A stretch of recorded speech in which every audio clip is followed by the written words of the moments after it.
With the Butt Kicker Gamer 2, what you see and what you hear is what you feel. Butt Kicker. The future is feeling.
It's a fresh slate in 2023, Season 3 as the Precision Racing League rumbles on. And in this GT3 doubleheader, well, one new champion is definitely going to be crowned. One champion will try to defend their throne. Hello everyone and welcome along to RaceSpotTV and what's bound to be an exciting 10 weeks of racing action. My name is Arjuna Kankipati, joined alongside by Joey Tebben once again as we get the band back together for the Season 3 outing. We've just come off a intriguing and enthralling championship in our fixed and sprint series. The fixed series maybe not so close, but still very, very intriguing. The sprint series came down to the final race of the season, and we take a look at the season, and Joey, what a schedule we've got ahead of us. What a schedule indeed. I just mentioned before this broadcast got in the air that Watkins Glen's possibly the perfect place to open a season. Everybody knows it. Everybody's driven it. It's potentially the best road course in the United States, if you ask me. And it's going to be a great proving ground for all of these cars, all these drivers to just get their feet wet, get things started before we start getting a little bit crazy. Fuji, the drivers know it by now, even though it's only been on iRacing for a couple of seasons now. Aragon, that's the newest track on the schedule. VIR is always tough, no matter how many times you take a car around that place. And you see the big one over there, August 22nd, deep in the calendar. We go to the French countryside, a little town called Le Mans. You might have heard of it, and that is going to be very, very daunting. And also there's Zolder, but I'm not going to talk about that one. And we finish at Phillip Island, which is one of the most underrated tracks available on iRacing. Correct. Of course, that will run us through to August before, don't forget, 2023 Season 4 will round out of the calendar year for the Precision Racing League. I mean, you are looking forward to the Circuit de la Sarthe. I'm looking forward to our trip to Road Atlanta. Maybe not so much looking forward to more Spa GT3s, but I guess we'll do it, the week after the iRacing Spa 24, so the drivers will have plenty of practice, maybe not something that they can say so much about when it comes to Motorland Aragon, and potentially for the Virginia International Raceway, one of my personal favorites, but definitely one that divides opinion. But whenever we do talk about VR, we must just remind everyone, RIP Oak Tree. Rest in peace. I'm never going to forget about it. I'm going to get those acorns in my pocket. I'm going to try and plant a new one myself before that race comes around. Can we do a virtual tree, though? That's the question. What do we need to do to get iRacing to bring back the tree? I'm just saying, for the race for more 2.4 coming up, we might have to start pooling some of our money together. Those that have made this possible, though, before we take a look at the on-track action, let's thank those that bring you this coverage, starting with Advanced Sim Racing. Owned and operated by passionate sim racers, Advanced Sim Racing designs and builds the sturdiest and most durable aluminium profile racing simulation cockpits available in the market today. All PRL members also get a 5% discount on ASR products using the Precision5 coupon code. Racebox offers mid and high-end button boxes for sim racing enthusiasts, from the casual gamer up to the most meticulous sim racing driver. Competitively priced and carefully handcrafted, our button boxes are an enjoyable addition to any sim racing setup. Visit raceboxsimracing.com and get a 5% discount also using the Precision5 coupon code. Butt Kicker products add incredible immersion and realism to every game. Feel every nuance and truly put yourself in the driver's seat. Mechasim Hardware is a small company from the Czech Republic, and their goal is to produce high-quality sim racing hardware. If you are looking for high-end pedal set, handbrake, or sequential shifter, visit Mechasim Hardware's eShop right now to get you up to speed. And Muradness. Muradness is a performance lifestyle brand motivated by motorsports and founded by professional race car driver Daniel Morad. For more information, visit muradness.com. I've just learnt the importance of making sure that you hold those ad reads on a screen that are not going to go dark on you midway through reading them. Drivers are out on track trying to learn what this track is all about when it comes to qualifying. Already more than halfway through a 20-minute open qualifying session. Provisionally on pole position is, I think, someone that we may be picking for a title challenge here in 2023 Season 3, because Errol Urexoy with Uptown Gary Brown, now our champion and going up to the Sprint Series, might look to fill the void.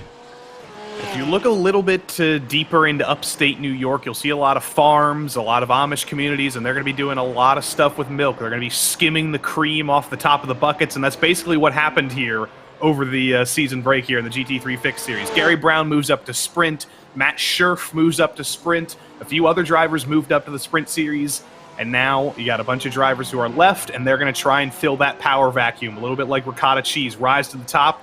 Errol Urexoy, I think he's going to be the driver to do it. He was the most consistent of anybody left here last season, especially at Watkins Glen. He came so close to winning his first race here last season before Gary Brown beat him on a pit cycle. It's going to be him to beat this season. But Evan Smoger won a race last season. Veloz won a race last season. Our old friend Eric Kulaga won a race last season in that Ford. It's not over yet, even though UXO has started very, very strong. I also get the sense that, based on what we saw last season, where Gary Brown won so many of the races, that there may have been some contenders that may not have gotten the victory, but this is the year where they will be very much hoping that, or this is the season, I should say, that they will be hoping to strike at the top. Smogor is out on track, just building up for another lap. These drivers have already been out there for 7 laps apiece for the most part, and so some of them have headed down to pit lane to get some fresh tires. For Urexoy, he's out there for what should be a flyer. There's a car that's heading down to pit lane just to show how important that during the race itself, making sure that you hit your marks is going to be. Definitely got to make sure to do that. We have the two SRT Esport Green drivers here right next to each other. They might look unfamiliar because we're so used to seeing the guys on this team in Ferraris or in BMWs, but they have gone with the bandwagon. They've gone with the Porsche. And notice those two numbers. Jared Keane in a 222, Christopher Rines in a 111. Does that mean that one of them is twice as fast as the other? That's what they were joking about before the race. I mean, I don't know. Jared Keane currently in the top 10. Christopher Rines also in the top 10. 10 is twice 5, though. So they're in reverse order. There's a lot of math going on there. Something like that. I mean, I was talking about milk earlier. Now I'm talking about math. I don't know what I'm doing. We're not in Indianapolis. We're not meant to be talking about milk, at least for the time being. Keane winds up through that hill that brings you back towards the penultimate corner, which compared to yesterday when we were here with the LMP3 car that joined the GT4 Challenge Series, there is no multi-class traffic that these drivers are going to have to be dealing with, although we have 41 GT3 machines that it seemed will be out there and competing. Keane to the line with a 45.677, his previous best. This one's a 45.774. It's his teammate, though, Rines, that jumps up to 3rd, but still 4/10 off the pace of Urexoy. And now the numerology is correct. Christopher Ryan's in the 1-1-1, has half the positions of his teammate in the 2-2-2. This is perfect. Both of you guys need to park it. No more laps for the rest of the session. But what happens if... Oh, and now they're going to start getting demoted. That's the problem, because John Jones has spoiled the fun. There are 5 Porsches inside of the top 5 right now, by the way. He said bandwagon when it came to the Porsches. That's seemingly because of the state of play when it comes to the BOP in this GT3 class. BOP in the GT3, I guess if we were talking German, we would say it's the Bandwagen, but it's a necessary evil, basically. When a car is very, very clearly the car to have, unless you're just really, really struggling in it, it's going to be the car you want over the course of the season. John Jones is a new driver to the PRL.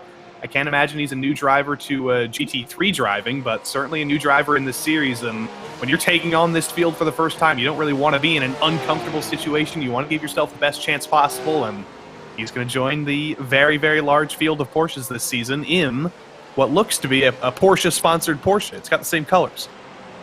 It is? Ooh, that's a good point. Can we zoom in on his car very quickly? I do like the design, by the way. I think that's trading paints. Look, trading view. Trading view. Oh, interesting. What I was going to point out, by the way, on my own accord, is here's a look at Pete Mejia, who was someone that we saw in a Mercedes last season, and so another one to make that switch over to another manufacturer. And I don't want to say bandwagon, but it's comfort A, it's speed 2, and especially with fixed setups that these drivers are dealing with, let's not forget it's in the name, GT3 fixed. There's not much that they necessarily can do if they're not feeling what the car underneath them necessarily wants to do.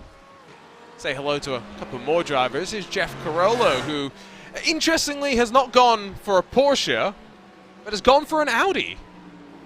Yeah, it's a car switch all the same, but it's a different car. It's a very interesting paint scheme. I like the gold. It almost looks a little bit like a Atlantic City slot machine with all that gold and all that embossment. I'm a big fan. I like it. Ooh, and Kulaga, of course, that's the same car we saw last season. That's the car I have on a T-shirt in the background here because Eric sent it to me. You don't have to mess with perfection. Yes, I do like that T-shirt, by the way. Totally forgot to reply to Eric's DM and his offer to send me one as well, so I might have to pick him up on that. But it's got the matte look on that Ford.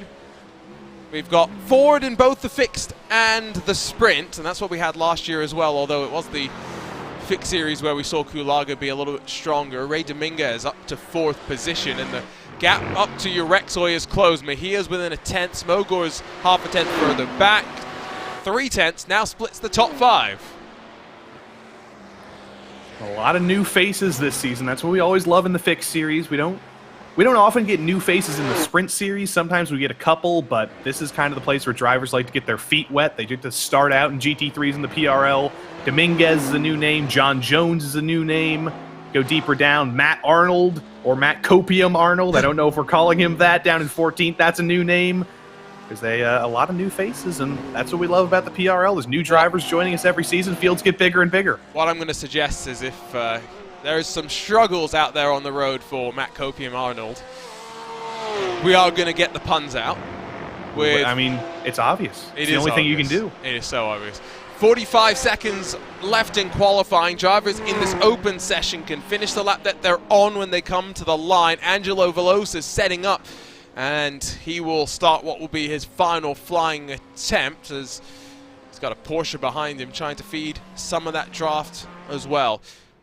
22 seconds means that Steve Bammer will get to the line and start another lap as well, but time running out. There's only a handful more that may see the line without the checkered flag. Here's the 10 of Felix Felice, who's gone for a rather colorful Porsche. He rolls to the line with no improvement. He'll be another one going for a final attempt. Barney's got the checkered flag ready to fly, though. He's got it ready. There it is. He's dug it out of the bottom of the flag stand. Well done there. That was one of the SRT Esport Porsches, I believe, crossing the line. So they're done. Here comes one of the SRT Ferraris. That's Buck Hamilton. Is that he an had SRT? some great races last season. I believe, yeah. Not I think no, SGE. SGE. Ah. Different S acronym. Conflating your teams. I am. SMH, there's another one. Here's one that we know for sure, YS Motorsport. And Corey Precker coming to the line, 46.556 previous best, definitely No improvement there as a Ferrari behind. I think it's the 84 of Waldo Walden. 35th is going to be where he's lining up. He'll be basically shotgun on the field there. Chet Miller, everybody's getting into that outside wall there. Miller is just another one to suffer from that. It's very easy to do. You want to carry as much speed as humanly possible through that final corner, but that safer wall does come out to bite you. Smoger keeps it off the wall. This is his final chance. He's about 2 seconds off on that lap. No improvement for him. He'll start third. Not the worst place in the world to start here. It might even be a better place to start than second. He'll get a draft from Urexoy coming into turn 1 and maybe even up the hill, but here's that funky Porsche of Felix Feliz. Different colors on both sides. That's not going to be confusing at all. One thing I'm going to suggest is I'm seeing no one really improving, and that's partially because it's toasty out there on track. It's 118 Fahrenheit, equates to about 47 degrees Celsius. I'm not sure you can necessarily cook too much on that surface. It's not that warm, but it's warm enough to roast the rubber, the full contact patches that these drivers have. Jason Bridges practices a pit lane entry, invaluable pit lane practice as well, given that we will see pit stops with slightly shorter and restricted fuel tanks, even with the 35-minute running of the race. Should expect to see the drivers in no later than with 10 minutes left in the race. Indeed, that's always the conversation in these races. Do you pit exactly at halfway? Do you go a little bit early to get out of traffic? I imagine we're going to see later pit stops than normal here because you definitely don't want to lose a driver ahead with that long straight. You want to use the draft for as much as possible. Nicholas Carangis goes Jimmy Johnson mode into turn 1. Look at the landing. It's a great landing. That's steeper in the field than we're used to seeing him, though. P37. Carangis was in the top 10 at times in qualifying last season, so he's got a lot of work to do. That's a big swing. He's stuck with the Lamborghini of note, so he's going to be one trying to take the challenge to the sea of Porsches that have descended. It's Ray Dominguez and Angelo Veloz, the only Porsches inside, non-Porsches inside of the top 10. Over the next 11 weeks, drivers will battle with a new champion to be crowned in this 2023 Season 3 of the Precision Racing League GT3 Fix Series. Let's run you down through the starting grid as we get ready to go in upstate New York. It's going to be Errol Urexoy that brings us to the green flag in what is, I believe, his second pole position of all time. He's got Pete Mejia alongside in the blue Porsche, Evan Smogor, and then Ray Dominguez on row number 2. John Jones and then Christopher Rhines share row 3, while lining up back in 7th spot. Chad Dick in the Flying Line Racing 930 has Jared Keane in the 222. SRT Esports Green Machine half a second through the front 4 rows. Angelo Veloz and Felix Feliz bookend your top 10 with Sully Saad and then Eric Kulaga still representing that blue oval in the Ford on the outside of row number 6. Hopefully not unlucky 13th for Jeff Carollo. He's got Matt Copium Arnold to his outside with Greg Doucette and then Roy Brown in the Throttle Thursday Lamborghini and the Team Beef Oreo Porsche on row number 8. Dale Peterson, Brett Pancari behind them. Rounding out the top 20, it's Charles Sumner and then Matt Dinsmore. Steven Martinez and Dallas Sullivan lining up on row 11 with Mark Bray and Corey Precker 23rd and 24th. 25th sees Buck Hamilton's Ferrari. He's got Regan Chandler, the best of the Chandlers, in 26th alongside Sean Mulholland and then Rodrigo Morales, row 14. Ryan Chandler in his Mercedes inside of Jacob Darling to round out the top 30. Big field, and Michael Kulaga lines up in 31st. He's got Jason Bridges for company, Glenn Vanko, Andrew Venaro, Walden, and then David Morse. That's through the top 36 with just 4 more times on the board. Nicholas Carangis, Steve Bammer, Alan Dice, and then Chet Miller make up the top 40 with just one driver, Chance Chet, who will roll from 41st position.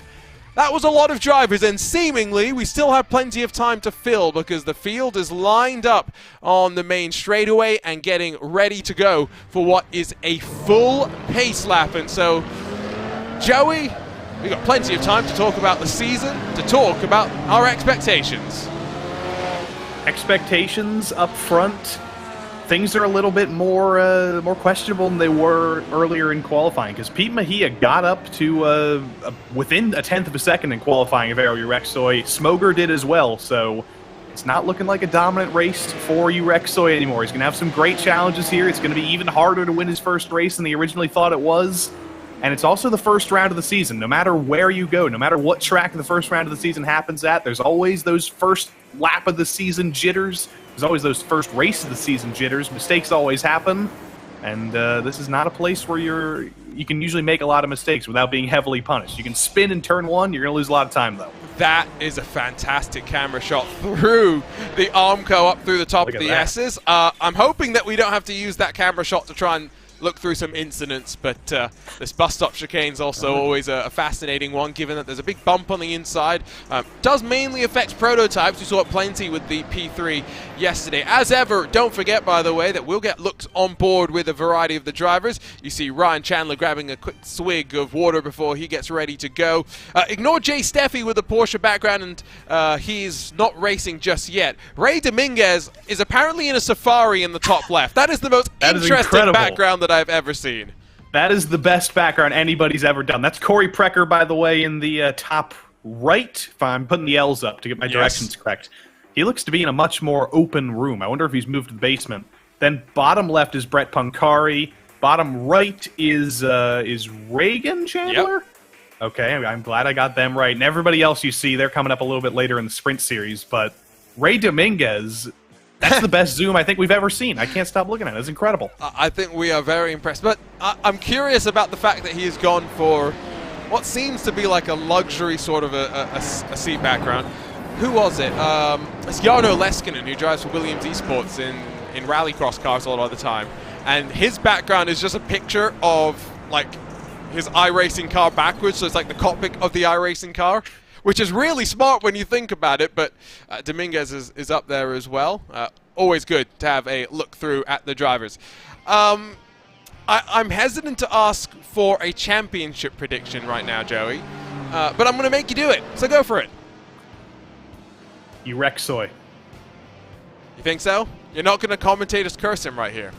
I mean, I might, but that's just, ever since this season started, I looked at the entry list. He's kind of the top driver. He is the last bit of that skim who's still around.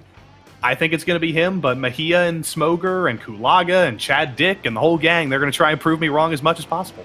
And over-under on incidents through the S's. I'm going to take the over. It's not going to be a big incident. We're not going to have a pile-up Lionheart style, but there's going to be some trouble. Oh, don't remind me of that. Ready to go for a new season. Uptown Gary Brown has been promoted to the ranks of the GT3 Sprints.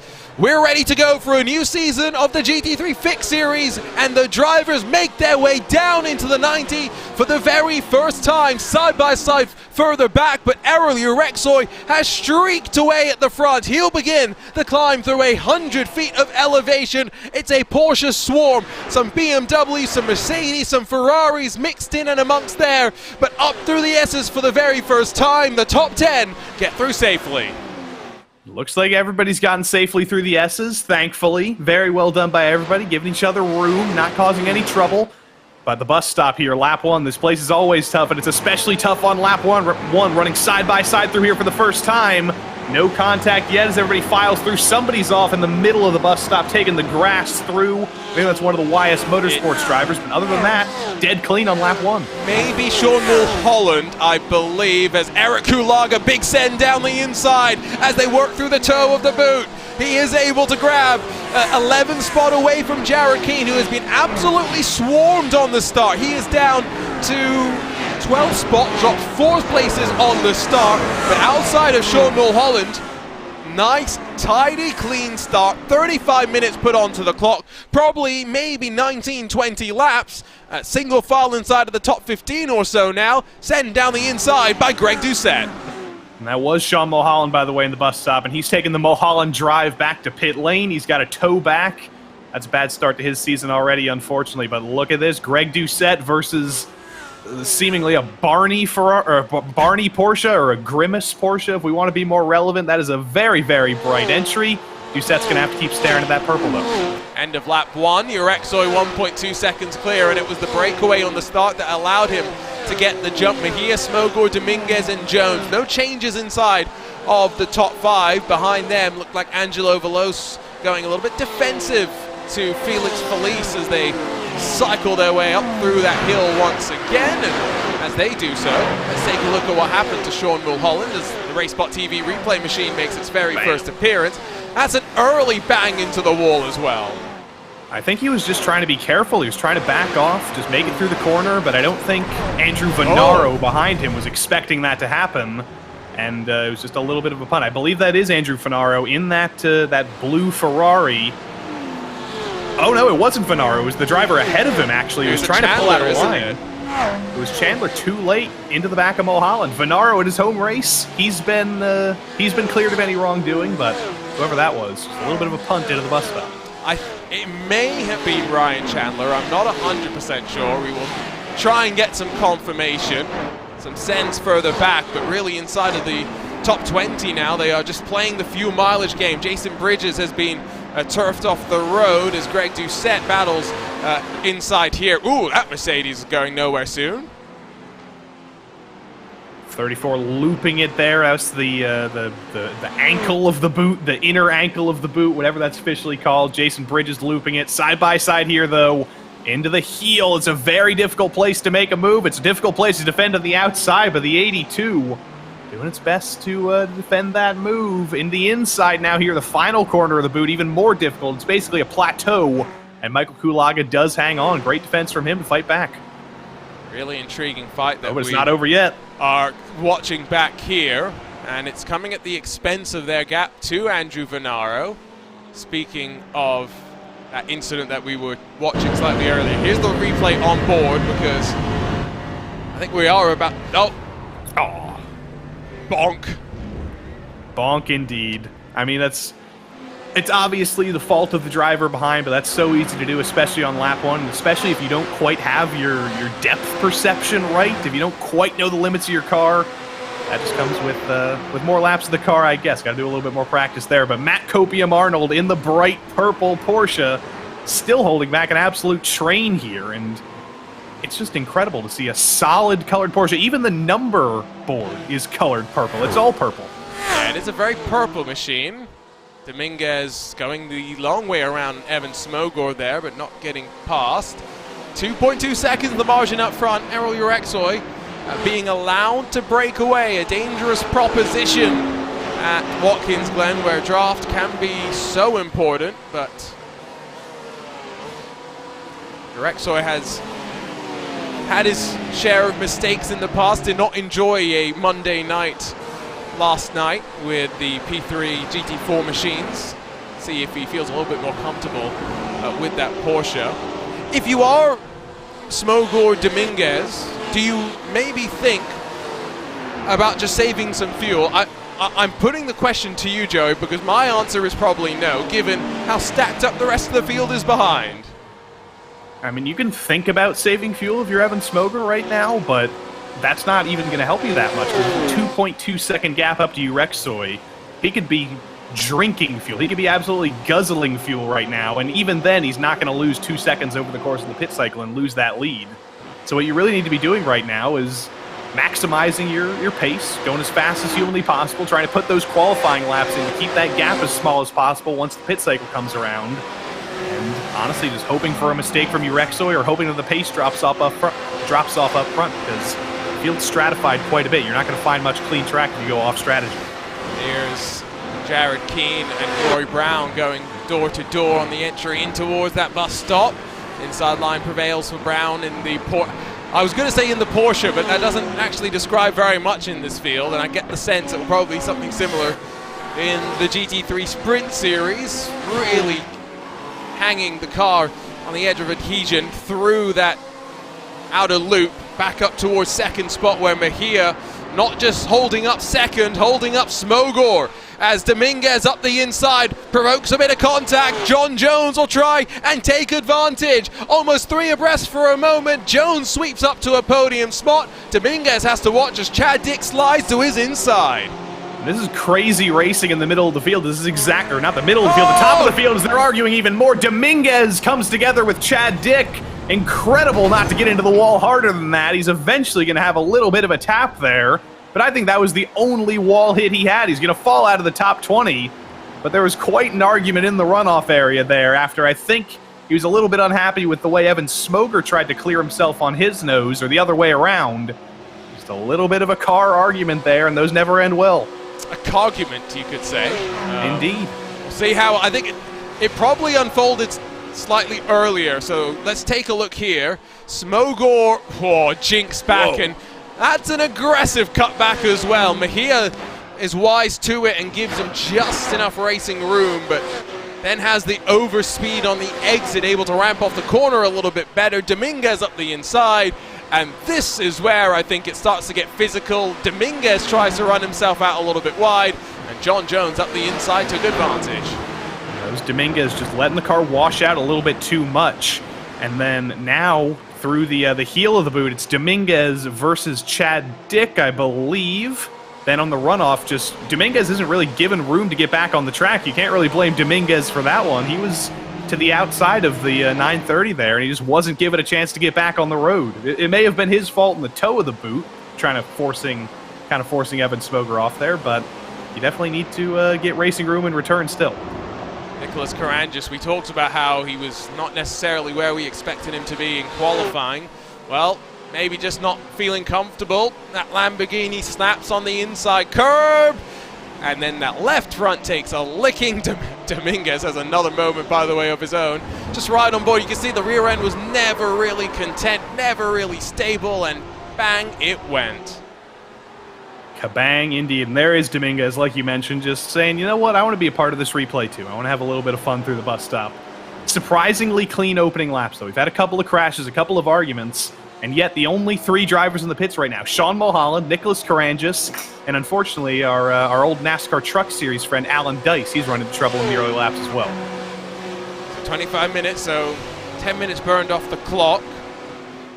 3 seconds, still the margin out front. Chad Dick has 1.9 to close up to John Jones and Pete Mejia, who are working in this fight for second. Up in towards the bus stop once again, and reduced draft in these GT3 machines does make it a little bit more difficult for moves to be affected, but it's into the bus stop. That is definitely the best of the passing opportunities. Not going to happen for second, will happen for fourth, as Evan Smogor in that stealth black machine gets in front of Chad Dick and tries to work his way back up to a podium spot. He's got a lot of work to do, though. We know he's aggressive here into the bottom of the hill. He's very late, able to be very, very late in the brakes. Chad Dick tries to do the same thing, can't quite get close. Angelo Veloz is now trying to make himself part of this battle as well in that Ferrari. A very, very unique car in this top 10. If you look down the order, 10 cars in the top 10, obviously. One of them's a Ferrari, one of them's a Ford, 8 of them are Porsches. Angelo Veloz is not in the very familiar company right now. He's up 3 positions so far as we ride over the left shoulder of this number 19. That's been a bit of a fixture in this Ferrari over the last handful of seasons as well, so clearly just enjoys representing the prancing horse and the mid-engine nature of the car.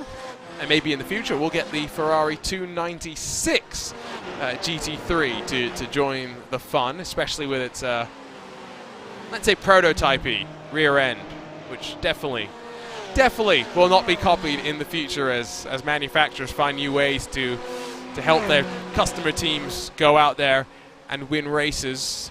We are officially 7 laps in, so 6 laps complete. Warmer track conditions. I'm curious what that's going to mean come the end of this race, because 35 minutes, Joey, might not sound like a lot, but high-speed track like Watkins Glen, you put a lot of load through the tires, through that outer loop, for example. Now, these drivers might be very much wanting to maybe switch some of the rubber at what is an abbreviated pit stop. I don't know if it would be worth it to switch tires just because the lap is so long, or the pit stop is so long, and the pit stop itself is going to be short. If you don't take tires, you're just going to take a little bit of fuel. So I don't think anybody's going to take tires, but you do still have to think about tires. You have to think about saving them for later on in the race, because you will get very, very slidey, especially coming down here into the boot of this corner. It's very easy on old, worn tires to lose the rear end, to loop it around a little bit, to get slidey up here in the toe of the boot as well. Lots of high-speed corners, off-camber corners, and those are not places that go kindly with very, very hot and worn tires. You got to save them as best as you can. It's time to do a bit of a run through the field of our Zoom if we can. The problem is so many people have added themselves who are getting ready for the GT3 sprint race. Oh, I'm delighted that we've got so many faces. The problem is now we've got to try and pick our way through. Let's start with the driver that I think well, is not actually leading the battle of the Chandlers, because no, Ryan Chandler does not have a motion rig, by the way, even though it looks like his seat's somewhat flexing underneath him. But after starting in 29th position, he's been unable to close on Reagan Chandler, who now runs up in 20th. He's hanging out behind a familiar face in the PRL who's actually returning to GT3s this season. That's Charles Sumner, the guy who puts on all of the oval events. He's the lead guy in the NASCAR Cup Series and Xfinity Series and Truck Series. He's the guy who you send all your complaints to in the Oval Series. He runs it all. And he said, you know what, I want to have a little bit more fun this season. I want to go GT3 racing, and there he is in that familiar Tropicana car. Here's the other Chandler of Mr. Reagan Chandler. Up through the S's, it's very, very dicey when you've got to run like that. He's trying to get by Greg Doucette, and he's got one of the SGE Ferraris behind him, not SRT Ferraris. He looks to the inside. He's barely there. Oh!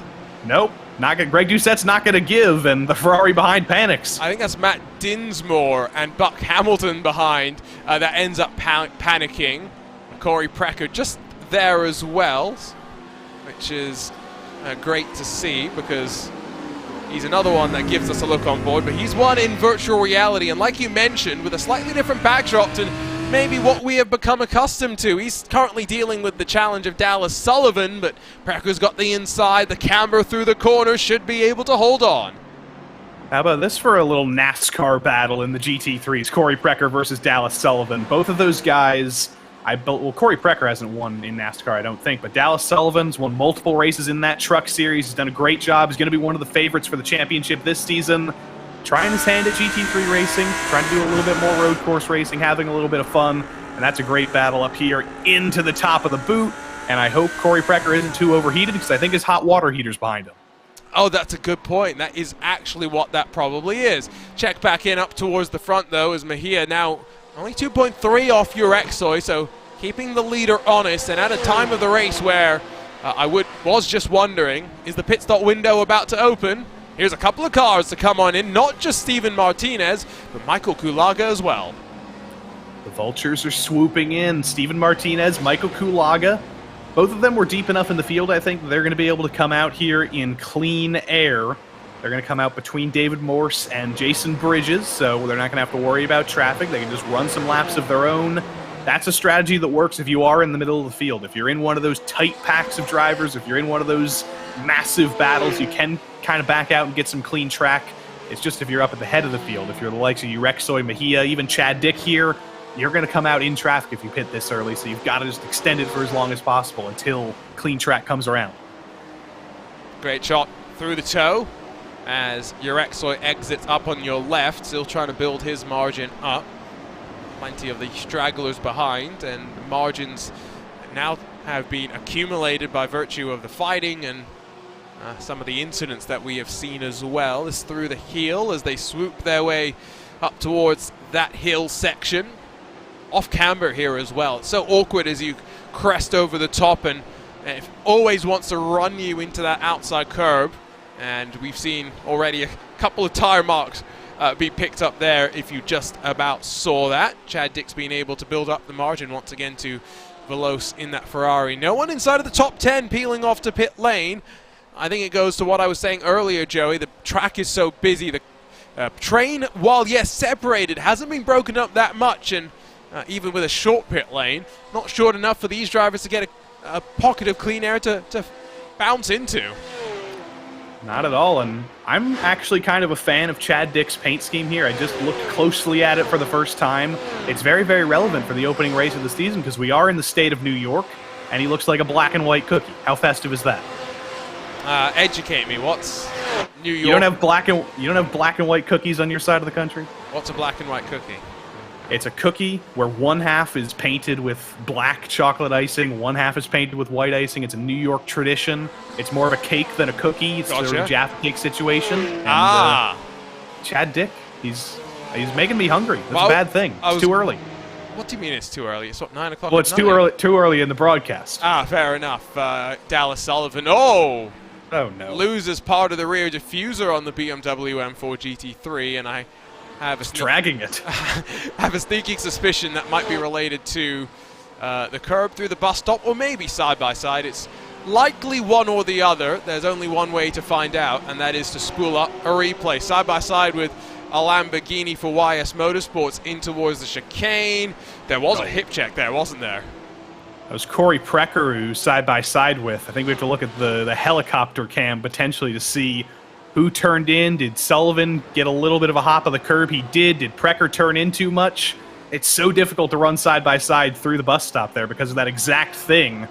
It's almost impossible to give the other driver enough room without coming together, and our two NASCAR friends couldn't quite figure it out. We ride on board with the driver behind this battle. Let's see. I mean, Corey Precker gave him a ton of room. I think there was just a little bit of a curb hop from Sullivan there, and he turned his BMW into a snowplow with that hop. A couple of cars coming down from inside of your top 10, including John Jones, Felix Feliz, and Brett Pancari. Yes, there's a problem with two Chandlers being in the field. I forgot which one of them drove the Mercedes, and so I jumped to the wrong one, unfortunately, and so I do apologize for that. Matt Dinsmore up into 16th. You can see that on the left side, but if you want to follow along with all the drivers in the large field, RaceSpot.tv/timing2. You can find your driver and figure out where they are in this field. We are on to the 11th lap of the race, and for Errol Urexoy, there is A, some traffic to deal with, but B, a pit stop not far away as well. What we did see last season, Joey, was most teams and drivers in probably no later than 10 minutes to go in the race, and traditionally the strategy was go as long as you can, run the car as light as you could before diving in for as short a stop as possible. I mean, that's always the best strategy here, unless there's a really, really tough battle or really, really close battle at the front of the field, or if you're on a street circuit or somewhere where it's immensely difficult to pass. Generally, the best strategy is just going to be to run the fuel tank completely empty, run for as long as possible, come in for the shortest stop possible, and just minimize your time on pit road. And we'll start to see a little bit more complicated fuel strategy, I think, once we get into some of the more difficult tracks of the season. There's a lot of tight corners at Zolder, for example. It's not a street circuit, but it could race street circuit-esque. Pete Mejia's coming in, by the way, from second, so he is going to go off strategy just a little bit, but nobody else is going to follow him in from the top 10. It's interesting that they're all driving the same car with the same setup, but the Porsche is not all necessarily on the same page when it comes to strategy. You can see Kulaga leads in a queue that includes Carollo and Peterson as well behind. Kulaga confirmed on the limiter because his lights are actually flashing. Not all the cars have that feature, but Ford does. They hit their marks, no major drama there, and the pit crews get to work. So we are left now with, what, 14, 15, maybe 16 cars yet to cycle through pit lane for the likely one and only trip so far today. The stops have tended to be under 15 seconds in length. John Jones went as short as 11.5 seconds, but with his attempted undercut, still found himself a good 2 seconds behind Pete Mejia, who's going to be hoping that his undercut can maybe close him on Errol Urexoy. Mejia's in a decent spot here. If you look a little bit further ahead, that's Waldo Walden, who's only 2 seconds ahead, so Mejia might catch up to the back of him and could potentially get held up. The pace difference was somewhat large between those two, but it's not looking good right now because Errol Urexoy continues to run in clean air. He's gotten through that Mercedes that he was preparing to lap. I believe that was Jason Bridges. He caused no trouble whatsoever, and now it's basically exactly the same as it was before the pit stop. It's a race of raw speed on your own, running qualifying laps as fast as you can. Mejia versus Urexoy. Urexoy's been winning that battle all race long, but here he comes. I think it's going to be the field, and surely this is the edge of the window to bring it down to pit lane. And indeed, Urexoy, Smogor, Dick, Velo, Saad, all in synchrony down to the lane, and for what is going to be an important pit stop execution, making sure there are no mistakes, making sure you get into your box, not sliding through, and then hope that the iRacing gods will smile down on you. There's Mejia, the first of the cars to have already cycled down through pit lane. He's got Waldo Walden that will come to the box as well, but that didn't really compromise him too much. We still wait for Urexoy to be released. It's 12.8 seconds the stop for our race leader, who is off and away. But here comes the momentum for Pete Mejia. He'll be running his way up into the bus stop chicane. It's not just a two-car fight. John Jones is in the mix as well. That's incredible. I did not expect Pete Mejia to close down that much, but that outlap was fantastic. 158.7, shorter time in the pit stops, and here we go to the outside coming into the bus stop. Can Urexoy get a little bit of a side draft here to stay side by side under braking here? He's going to try it. Oh, they're going to make contact. Urexoy's off.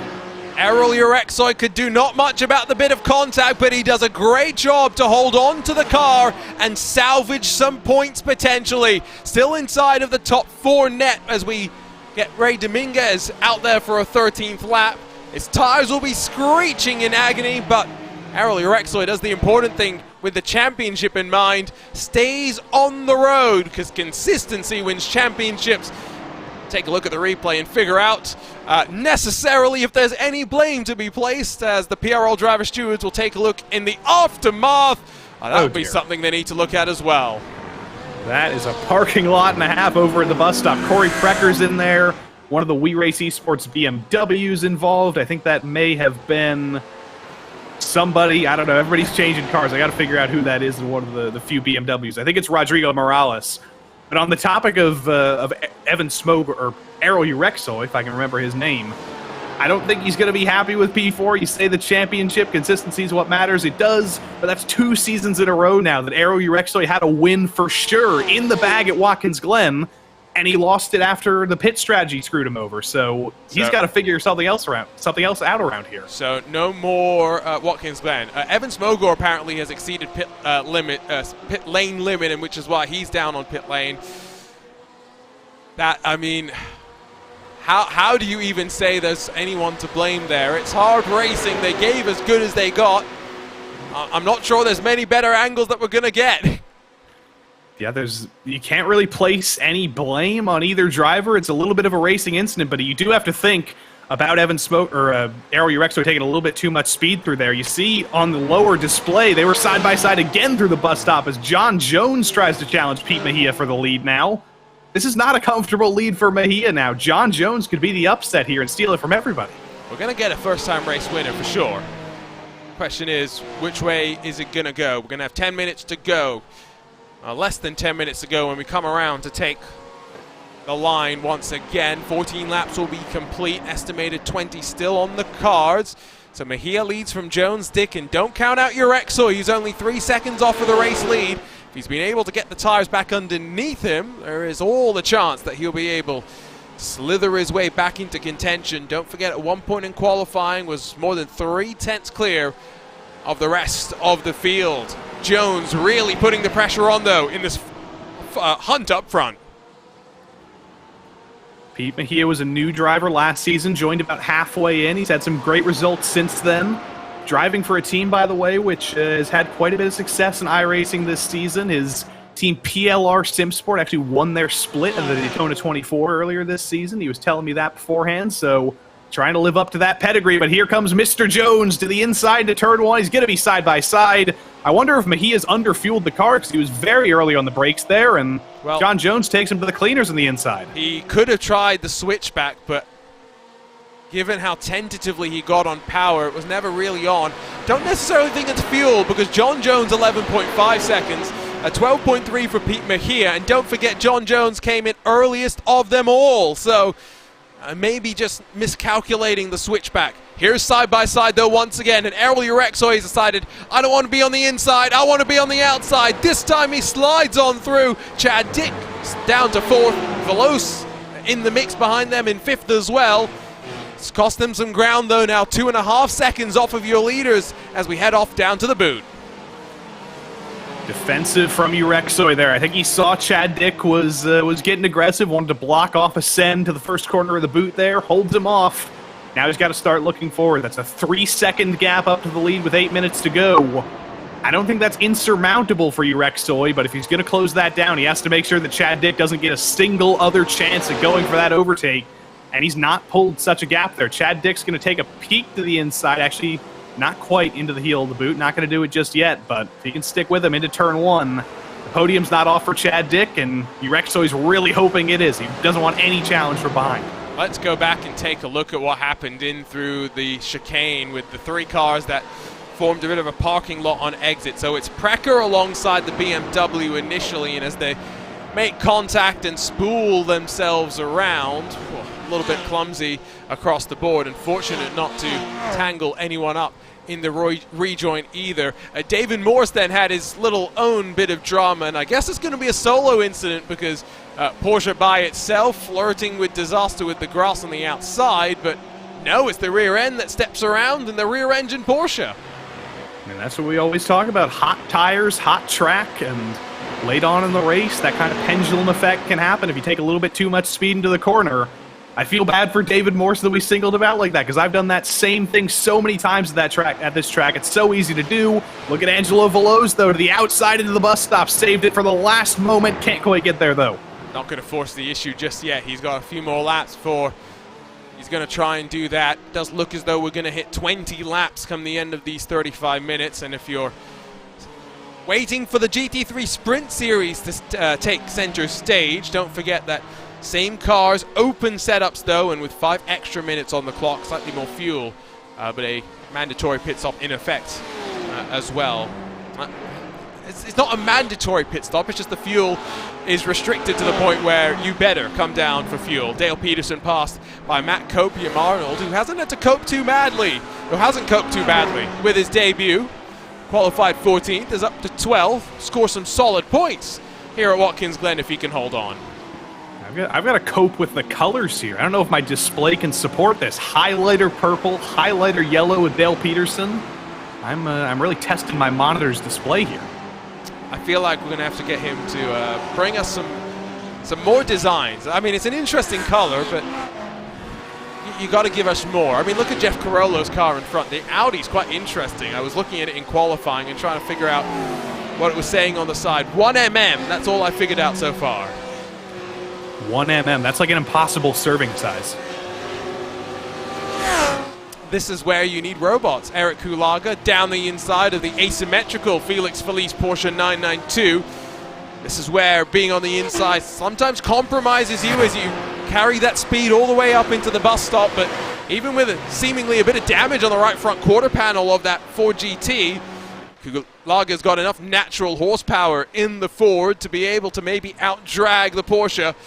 Still door-to-door behind Jeff Carollo, not sure what to do. Felix gives up, opens the door for Carollo to try and slide on through, but it's Kulaga in the Ford that continues to represent well up to 8th. Well done to him, and that's Roy Brown in that blue Porsche, by the way, trying to get one more spot in the top 10. You see him peek into the inside here, can't go for it as we look past the left rear wheel. I couldn't do my orientation there. Left rear, something like that. But Roy Brown still racing for Team Beef. Doesn't have beef on his car this season, though. He's gone for America's favorite cookie, apparently. Is it which, America's as far as favorite I know, cookie? It contains no beef either way. Oreos are vegan. America's favorite cookie. Now I'm very curious what that actually is. I think that's their official slogan. Oh, okay. It might not be true, but it is a slogan. I don't want to get sued. I mean, I don't mind an Oreo, but a Chips Ahoy is not bad either. But if we're going, I mean, it definitely is. But I don't want to lose. I don't want to lose the Chips Ahoy sponsorship for the future season. So I'll say I love them. They don't compare to a Tim Tam. Is the truth. So you're Australian now. I mean, I'm just the truth teller. You can get them in the U.S. You can get penguins too. You can? Yeah. Go to Wegman. Well, I guess you don't get Wegmans, well, but I do.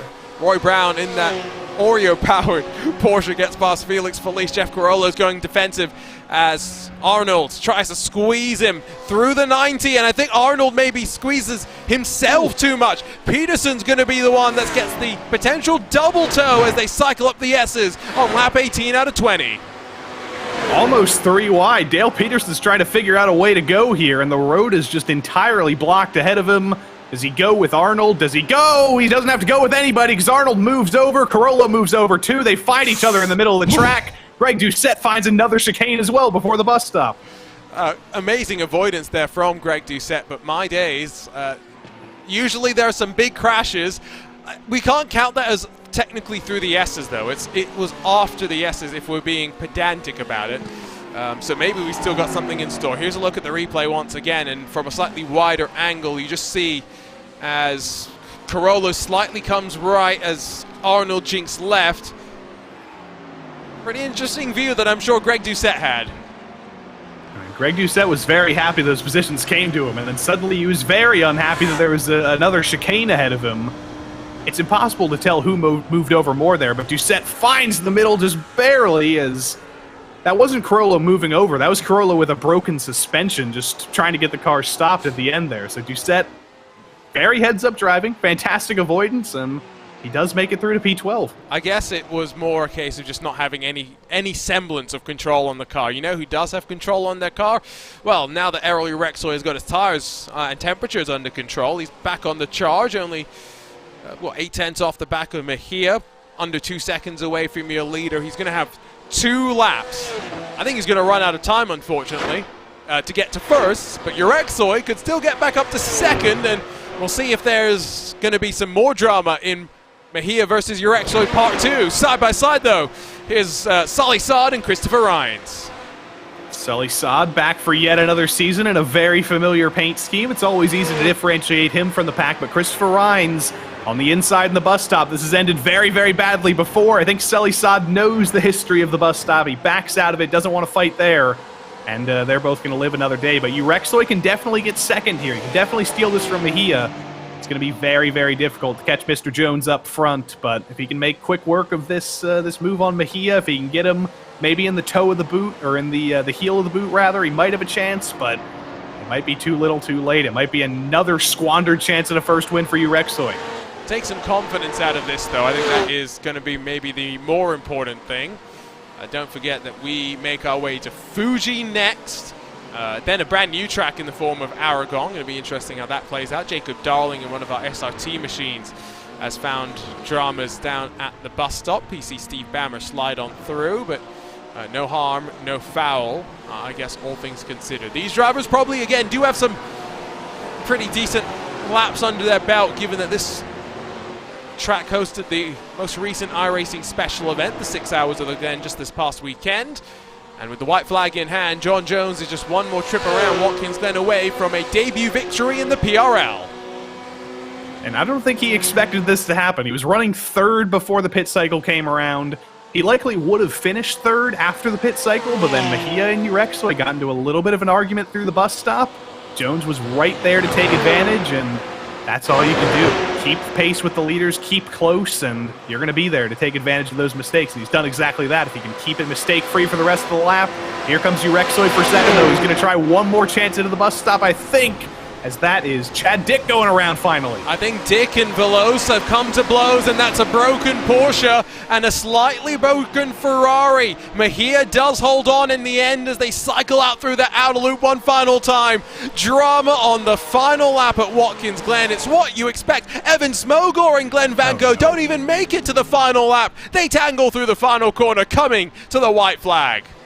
If you think Urexoy is going to be kicking himself after losing the win, he dives into the inside of Mejia. Mejia is late enough on the brakes to block that off, but he's very, very deep into the toe of the boot. He's going to get a run on the outside oval style to hang on, but Urexoy is still going to be there to the inside. It's hard to go around the outside and the heel of the boot.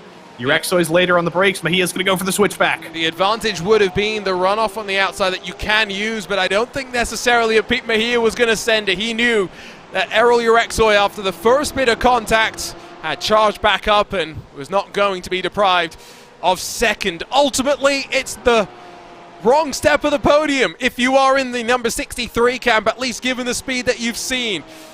The recipient of the drama, though, is John Jones. A debut victory in the Precision Racing League. John Jones comes out on top in Watkins Glen.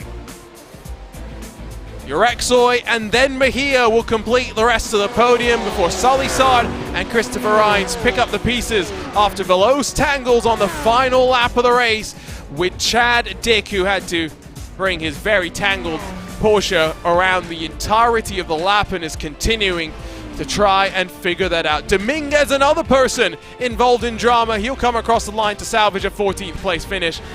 My days, what a start to the season, Joey. What a way to open the season. Errol Urexoy now has to think for the rest of the season, when do I finally get my first win? This was my best chance of getting my first win, and it still didn't happen. We'll see if that changes his approach for the rest of the season, even with a second place. Chad Dick, another driver who was very, very fast today, is not going to get to reap the rewards of his successes. He's going to come across the line with 3 of those wheels pointing straight. One of them's pointing towards Pennsylvania, and he's finally going to bring it to the line. So well done for controlling that thing. But yeah, he's not going to be too happy, and Evan Smoger's not going to be happy as well. He would have had a chance at a podium, but a pit lane speeding penalty drops him down to 33rd. You say not happy. That one is at least self-inflicted for the most part. Not going to be happy for sure. I think there are plenty of drivers that will be thinking that this is hopefully their one and only bad round that they can use as a drop round in the championship. For those new to the PRL 10-round championship, drivers are allowed to exclude one of those rounds from the points calculation. It cannot be the season finale, though. Quick look at the race results. John Jones leads the sea of 992 generation GT3 Porsches across the line to complete your top 5. Urexoy second, Mejia third, Saad, Rines completing that Porsche quintuple. Eric Kulaga brings the Ford forward in the field. 6 positions gained there, below 7th, able to salvage that after damage on the final lap. While Roy Brown in the decidedly not beef, Team Beef 133, climbs 8 positions up to 8th. Felix Felice 9th, Dale Peterson 10th in front of Greg Doucette, classified in 11th.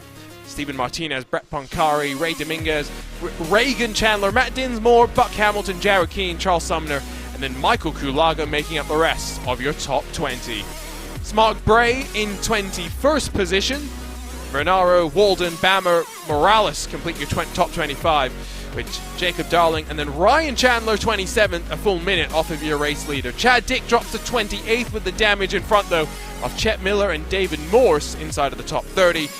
Just a handful of cars scored on the leading lap outside of that. Corey Precker, Jason Bridges, and then Evan Smogor. 2 laps down for Glenn Vanko, Matt Arnold, and Jeff Carollo, while Dallas Sullivan, Nicholas Carangas, Alan Dyson, Sean Mulholland, just a handful of the cars involved in drama. Don't think we had the chance to see Chance Chet here tonight.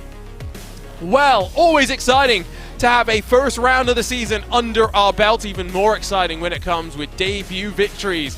And Joey Tebben is looking forward to getting to chat with a couple of drivers in our post-race coverage. He's standing by with John Jones right now. Indeed I am. Like Talking Head said, it's a big day for Mr. Jones. And John Jones, your first day in the PRL. Were you expecting this to be win 1 in race 1? Absolutely not. I was expecting to come out here and just run somewhere around mid-pack. That's what I was expecting. So talk us through your thoughts when you saw the 2 race leaders, Urexoy and Mejia, side by side through the bus stop. The door opened. What was your mindset there, trying to steal the lead from them? I just knew that was my opportunity right there. That was the opportunity I had to catch up to him and not burn my stuff up any more than I already had, or waste any more fuel. When I crossed the finish line, I had 0.1 gallons of fuel left. So it was close. Sounds like it. John Jones, congrats on your first win in the PRL, and we'll see you next week and see if you can go for number 2. Thank you.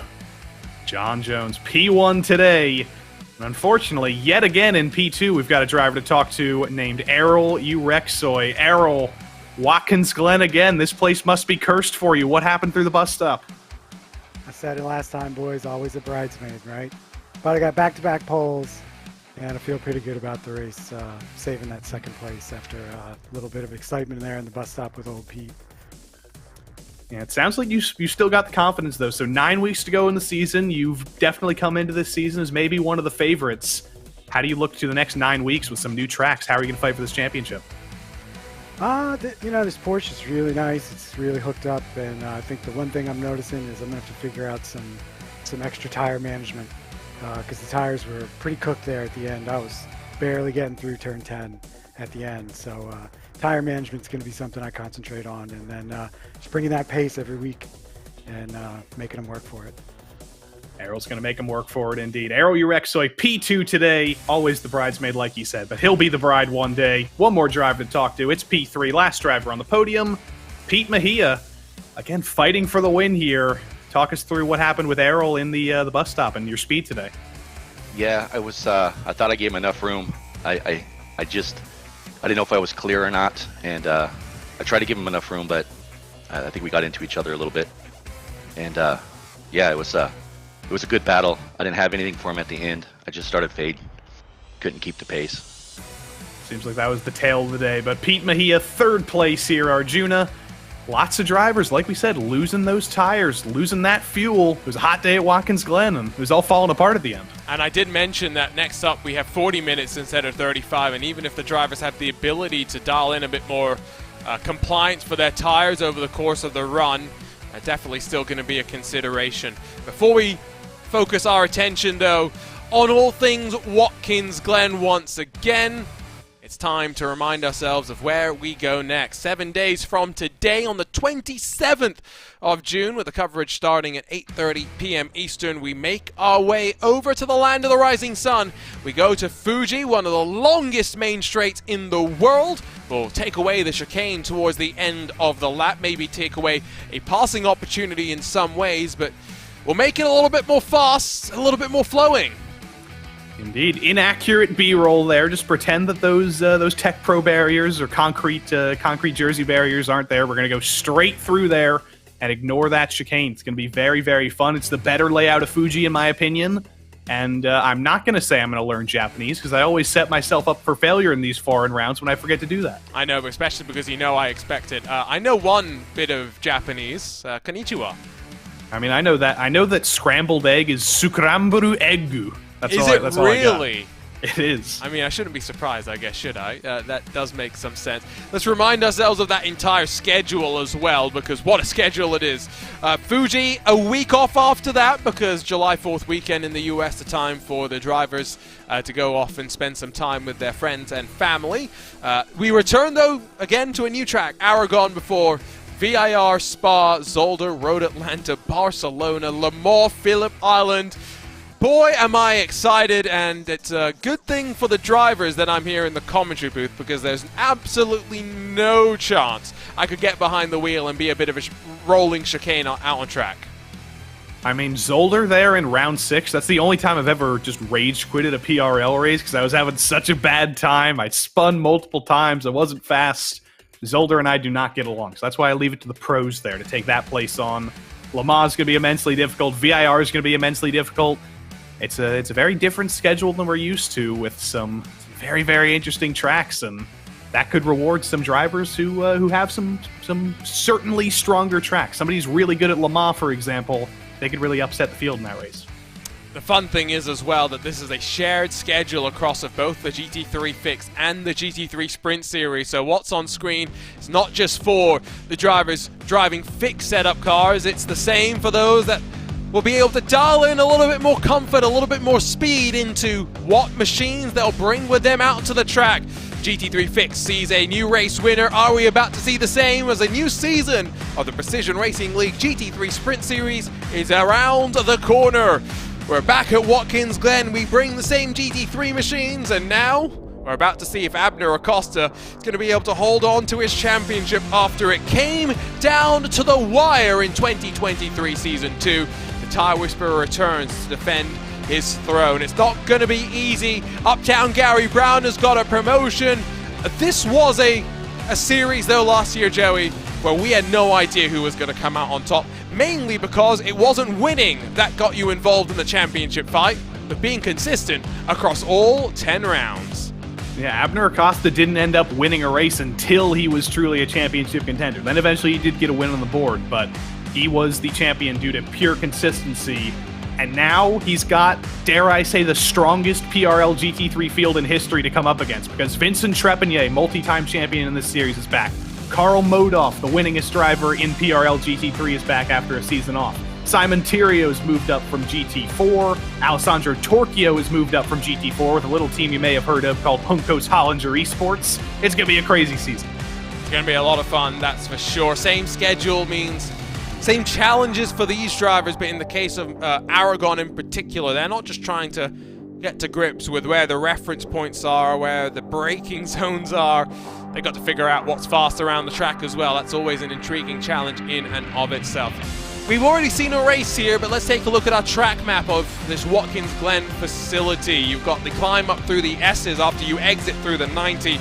All the while just building up to that inner loop at that bus stop, on the brakes, down a gear or two, slam it through 4 different curves before you sweep through the outer loop and down into the heel. into the boot, excuse me. It looks simple. It's deceptively simple, as we've already seen a couple of times tonight. Deceptively simple, maybe, but it's still the best track in the United States, road course-wise. So many high-speed corners. It's so satisfying to get right, especially that final complex.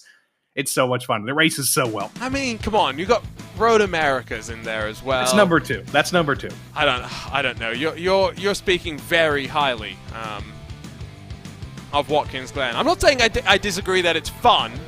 It's also the kind of track that, to be fair, my personal taste in tracks has been so skewed and destroyed by sim racing, because Spa used to be one of my favorites. Show me Spa and GT3 cars anymore, Joey, and I might go insane. Just wait till later this season. Yeah, you might have to skip round 5. We might need to get a sub in there, but especially since I'm probably going to do 12 hours of commentary on Spa GT3s. I know. See, I'm going to go crazy. You're going to be seeing it in your dreams. One interesting fact before we get into qualifying, by the way, if you see that grandstand at the bottom of your screen in turn 1, that grandstand came from another track in the U.S. You know where it is, Arjuna? I do, but I can't remember right now.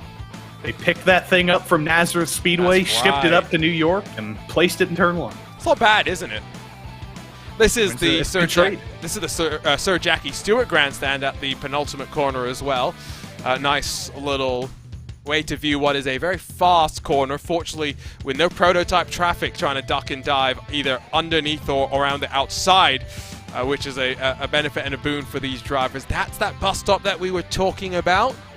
Mulholland on the opening lap found out just how interesting the approach can be there, and I have no doubt that we will likely see something similar, because we had, what, 41 take the green flag, or 40 technically take the green flag with the GT3 Fix Series. We've got 53 cars out there for qualifying right now in this Sprint Series. That is a very, very big number, and every single one of them, except for Joshua Spears so far, has set a qualifying lap. 52 drivers separated by 3 seconds. That's not very big. 51 of them are only separated by 2.2 seconds. It shows you the quality of this field. I believe the number was 3.800 SOF, so it is very, very high, and there's no Pro-Am split this season also, by the way, because that skill level is so high. There's no AMs to be had. They're all pros. Interesting. I'm not complaining, don't get me wrong. I'm intrigued, I think is the best way to say it. Now, we're just getting ready to take a look at some on-track action, by the way. Like we said, cars on track for another 20-minute open qualifying session. SimCity Racing have heeded the should we call them complaints, Joey?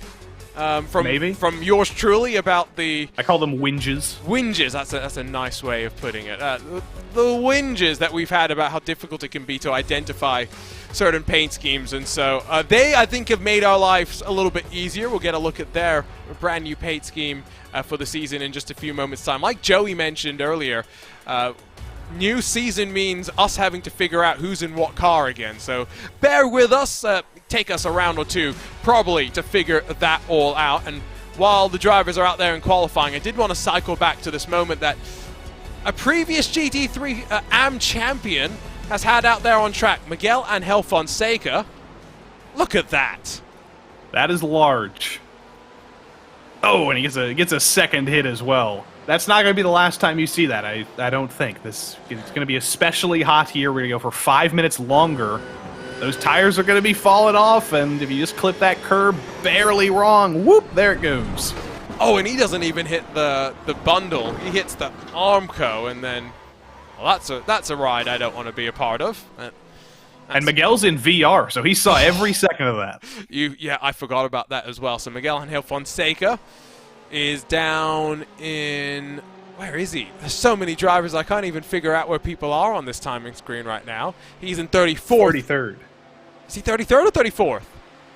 33rd, I think, but I mean, when you're that deep in the field, there's no difference. Yes, no, I think he's 34th now, but wait and see. Trepanier and Torchio are down to pit lane as Karl Modolf has jumped to second.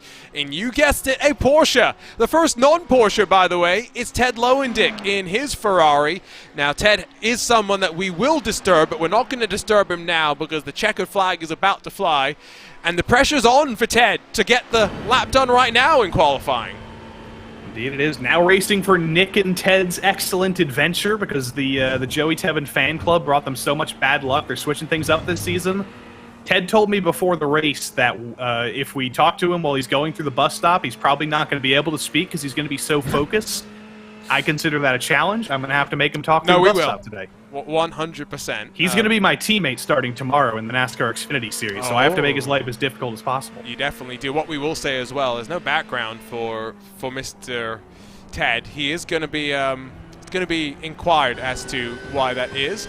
Here is the defending champion. He was not gone with the number 1 on the machine. Instead goes with his traditional 5, and Abner Acosta finds a 10th of a second improvement.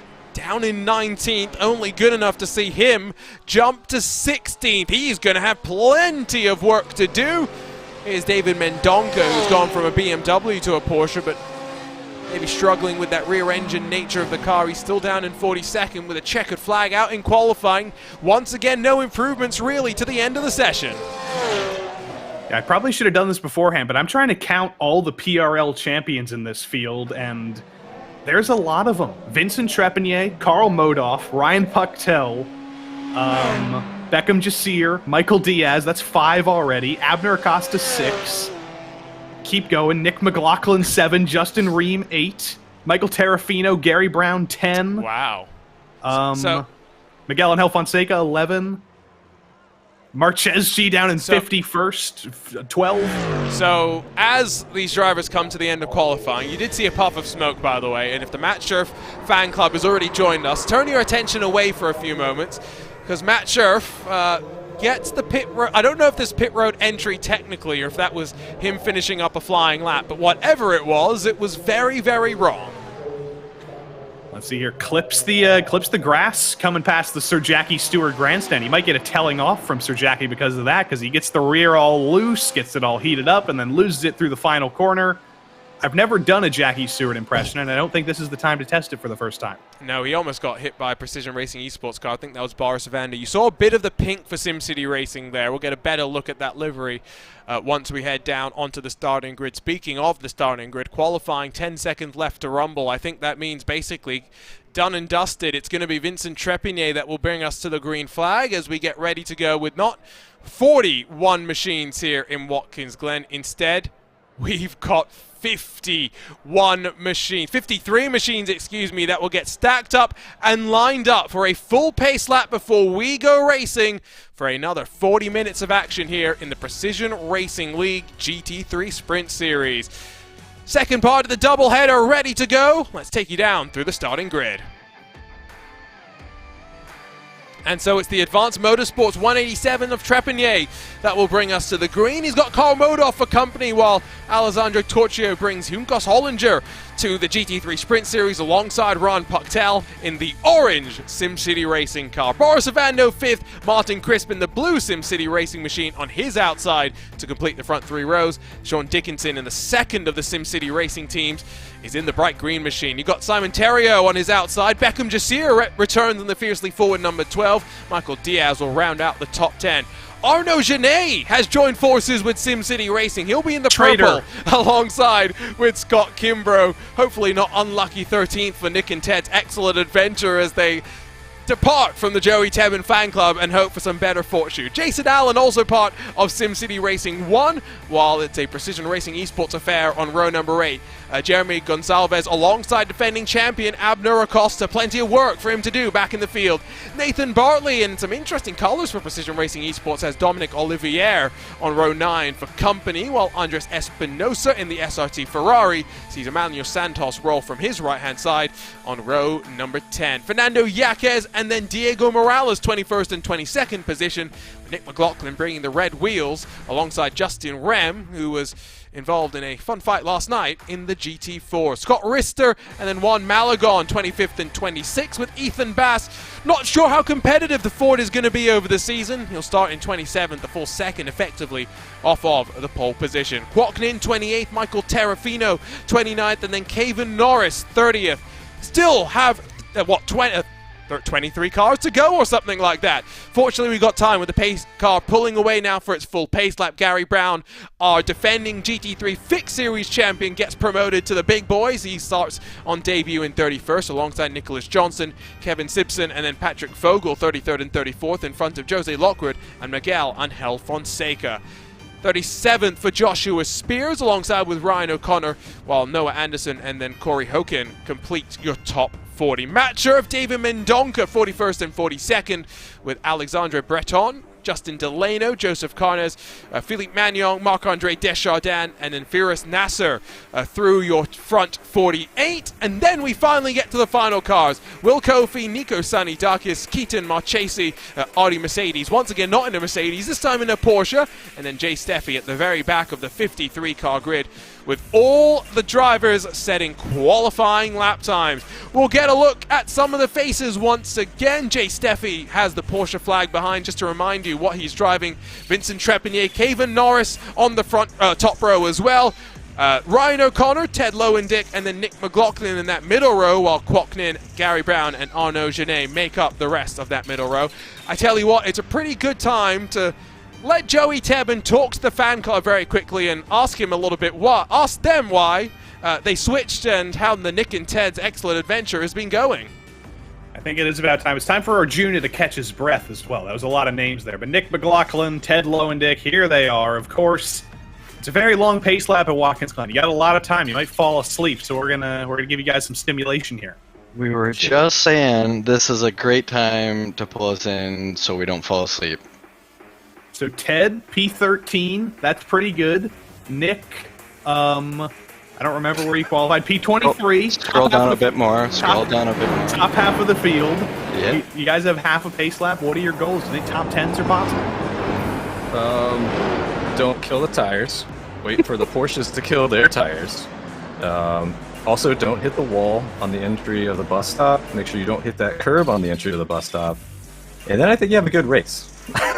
Absolutely. It's it's not much to ask for. So Nick, there's a number on the line here. Second all time in PRL GT3 wins. That's currently you, but Vincent Trepanier is currently only 2 behind. You think you can hold him back from stealing your record? Oh my lord! Well, looking at him on that timing chart, it's going to be difficult. I don't think I have much fight for him here. Yeah, you might have to hold him up as a lap honest with myself. Yeah. You might have to play defense that way. But we'll let you guys get ready for the start of the race. And we're going to have a lot of fun this season, Arjuna. A ridiculous amount of wins in this field, a very high strength field. Somehow the PRL GT3 sprint field's gotten even better. I don't know how that's possible. I know, and consider that last season was so close, so competitive. Single digits separated 3 drivers going into that final round of the championship. The green flag in hand, Barney the flagman gets ready to wave us to the start of 2023, Season 3 of the Precision Racing League GT3 Sprint Series. Look at the scramble down in towards the 90. 3, almost 4 wide for what? 6th position. SimCity Racing bringing the colors and the fight inside of the top 10, but as they sweep and swing out of the 90, big jump once again for a pole position sitter. Side by side, a couple of rows back through the field. Called Modoff from Alessandro Torchio, 2nd and 3rd. Miguel Angel Fonseca had a terrible start, is already down on pit lane. Rest of the field into the bus stop. It looks identical to the GT3 fixed start. Pole sitter got a fantastic jump, while 2nd and 3rd were too busy fighting over 2nd in turn 1. There's a pile up into the bus stop. I think that's Santos around, 2 of the Precision Racing esports cars around, and we are piling them up in the bus stop. Drivers trying to stay out of the way, but there's cars all over the shop. We can just stay here, cameraman, please. They are still figuring it out somewhat as Trepanier, Modoff, and Torchio work their way in towards the heel. Plenty of chaos, plenty of drama in the back. Look like Beckham Jasir trying to work his way a couple of spots further forward. He's got Ryan Puttel that he's trying to get around the outside of. Very difficult way to get the spot done, but Beckham Jasir, if there's anyone that's going to get it done, so successful in the GT4s, showed speed in the GT3s on occasion, he's up to 5th spot. Around the outside, very aggressive there. Well done, as you see one of the SimCity Racing cars a little bit behind him. Sean Dickinson playing with the track limits there. But that was quite a kerfluffle through the bus stop. We'll catch a replay when we can, but I can tell you that Nick McLaughlin, unfortunately, was involved Nathan Bartley, Jeremy Gonsalves, Espinoza, Kevin Norris, a whole host of drivers. But let's see what happened to Miguel Angel Fonseca beforehand. Just drives himself into the... I'm not sure if he got I wonder if that was a VR issue or if he had damage beforehand. Well, the fact that he was able to get to pit lane indicates to me that there's something else that happened there, but not all was right in the camp of one of our previous champions after Joey led us through what was a really nice list of displaying the caliber of field that we've got in store for you today. Inside of the top 10, no real shakeups outside of really Beckham Jasir's charge up forward. Got a handful of cars continuing to have issues, including Diego Morales, who does not look like he's got a healthy 992 right now. He does not. It's interesting to see the black and green paint scheme that We Race Esports went with for him. That's different than we normally see from them. Maybe it's bad luck that they've changed it up. But here's our champion from last season in GT3 Fixed. It's Gary Brown behind the champion from the 2 seasons before him, Michael Terrafino. So both of those guys still having their trials by fire, advancing up into the Sprint Series after being so good in Fixed. And they both survived lap 1. They're up in the top half of the field.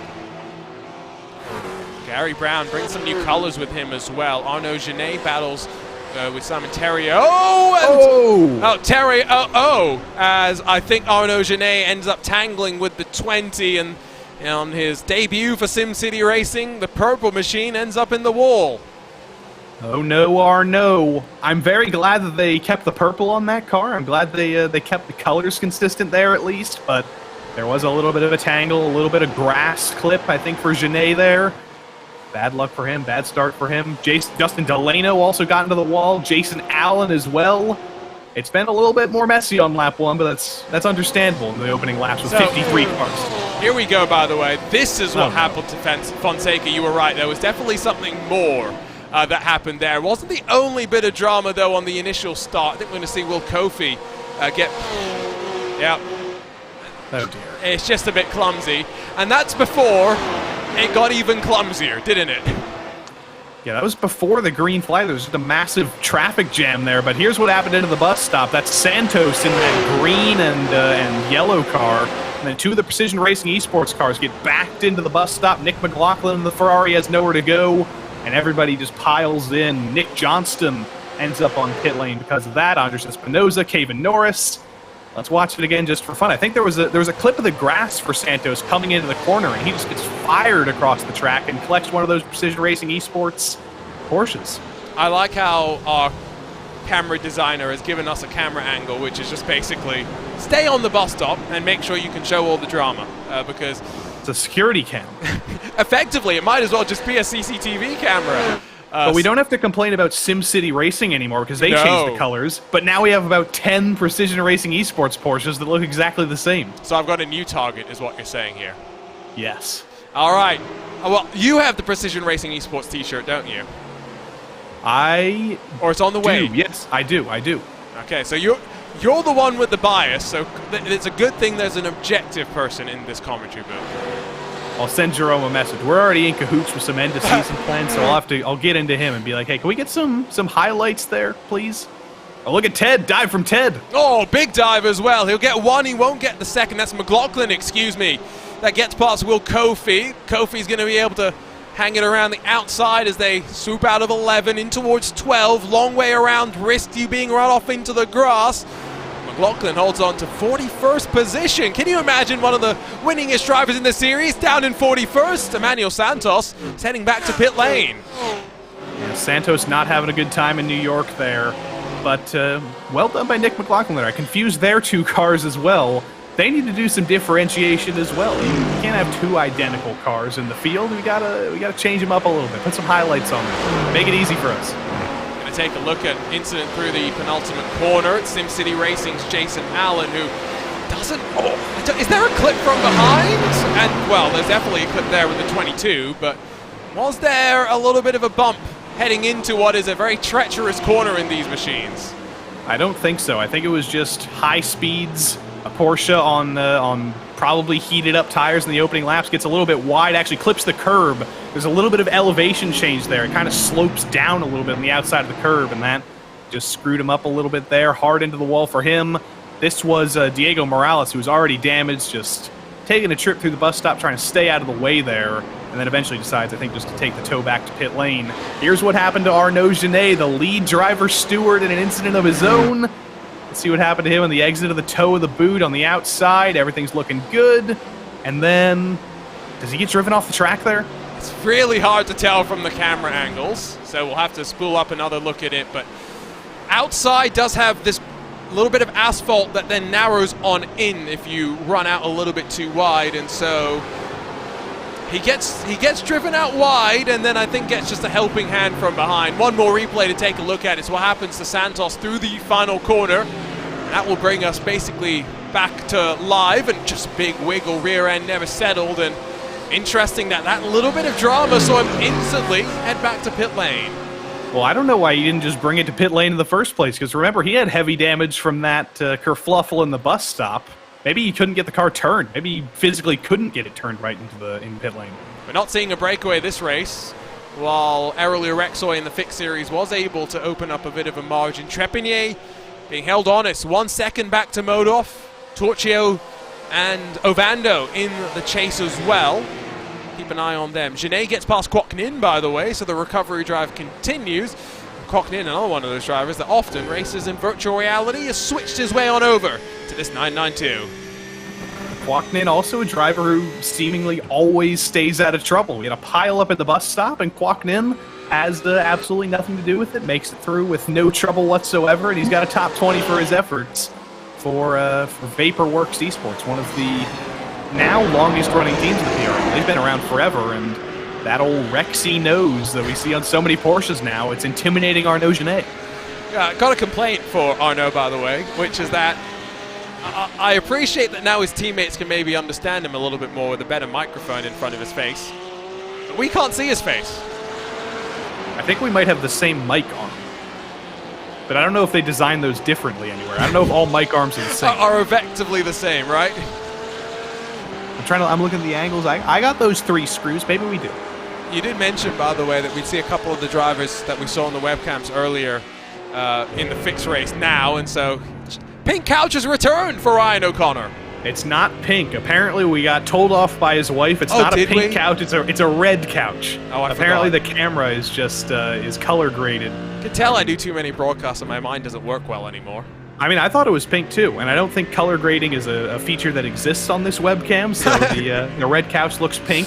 Either way, he's still looking like our old buddy James Murphy. Still looking like LCD Sound System. All the same. I hope you're running out of puns, but hey, let's not go and dunk on anyone who's sharing their webcams with us, because they may get camera sensitive now if you're going to camera shame. Let's see how the view is, by the way, if you are a race leader. Oh, it's pretty good up front for Vincent Trepigny. I never realized this until right now, but from this angle, Vincent Trepigny looks suspiciously like GSRC's Joe Peak. He does. It's the same guy. He's been lying to us this whole time. How does he do it all? He must be busy. He must be, and remember, this guy was one of the few guys who was able to take the fight to Sean Campbell back when he had his reign of terror in this series.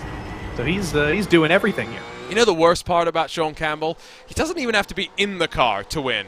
He won RaceSpot Predictor this weekend. Did you see that? I didn't see that because I forgot to put my predictions in. I know, I was disappointed. For those who are wondering what we're talking about, RaceSpot hosted a prediction contest for the top split of the iRacing 6 Hours of the Glen, and Sean Campbell, out of the public entries, managed to get the most accurate prediction, so he wins a RaceSpot t-shirt. Well, he better wear it on camera. If he's going to win that t-shirt, he better represent it. Is he doing a PRL series this season? I don't think he's done the PRL in a couple seasons. I think he's just too busy with about 1,000 other things. I hope he comes back. He's doing Lionheart now. We're seeing him try and win a drive, an opportunity to take a experience in a GT4 car.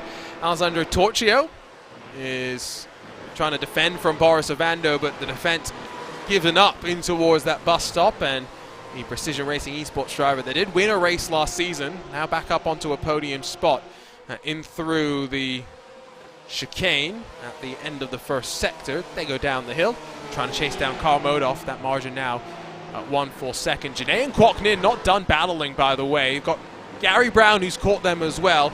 And going to be very curious if we are going to get the chance to talk to Gary at some point, because a driver that was so successful last season in the Fix Series competition, let's see how he gets on now that he can maybe adjust the setups a little bit. Yeah, we're not going to Zandvoort this season. I feel like he would be very happy if we did, but maybe Zolder, that's a somewhat similar track. He might be successful there. But we do get to see our old buddy, downtown Gary Brown, maybe midtown Gary Brown right now, in his voiceover recording setup. He's got that shag carpet down that'll absorb a lot of those sound waves. So I hope we get to see him on camera many more times this season, and maybe a little bit higher up as he continues to get more and more experienced. I think that's the thing. This will be a transition season for him, and we'll see next season maybe where, at the end of this season, heading into next season, where he's shaping up. Diego Morales, by the way, is out of pit lane trying to recover some points in this opening round. There's the Juncos Hollinger racing car. Now, I must say, I have an entire thread dedicated to liveries of the Indianapolis 500. Do you know what my number one was, Joey? Is it Calamilot? No, it was not. Is it Canapino? It was. Best livery in the field, hands down.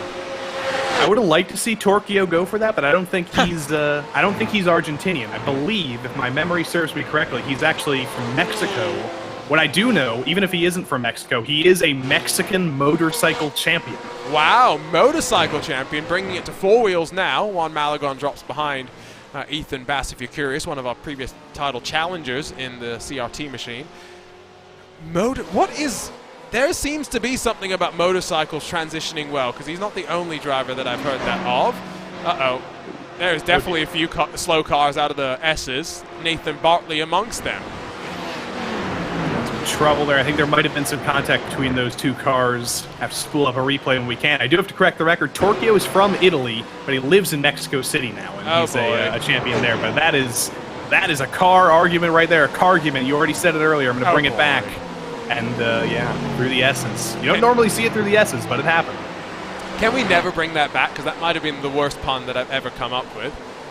There's the look from up above. You can just see them all navigating through safely, although there is a big bonk into the wall with the right-hand side. Sean Dickinson, by the way, has dropped behind Michael Diaz as the Precision Racing Esports contingent begins to move their way forward. There's another couple of cars off the road. It's Nathan Bartley. It's Joseph Carnes.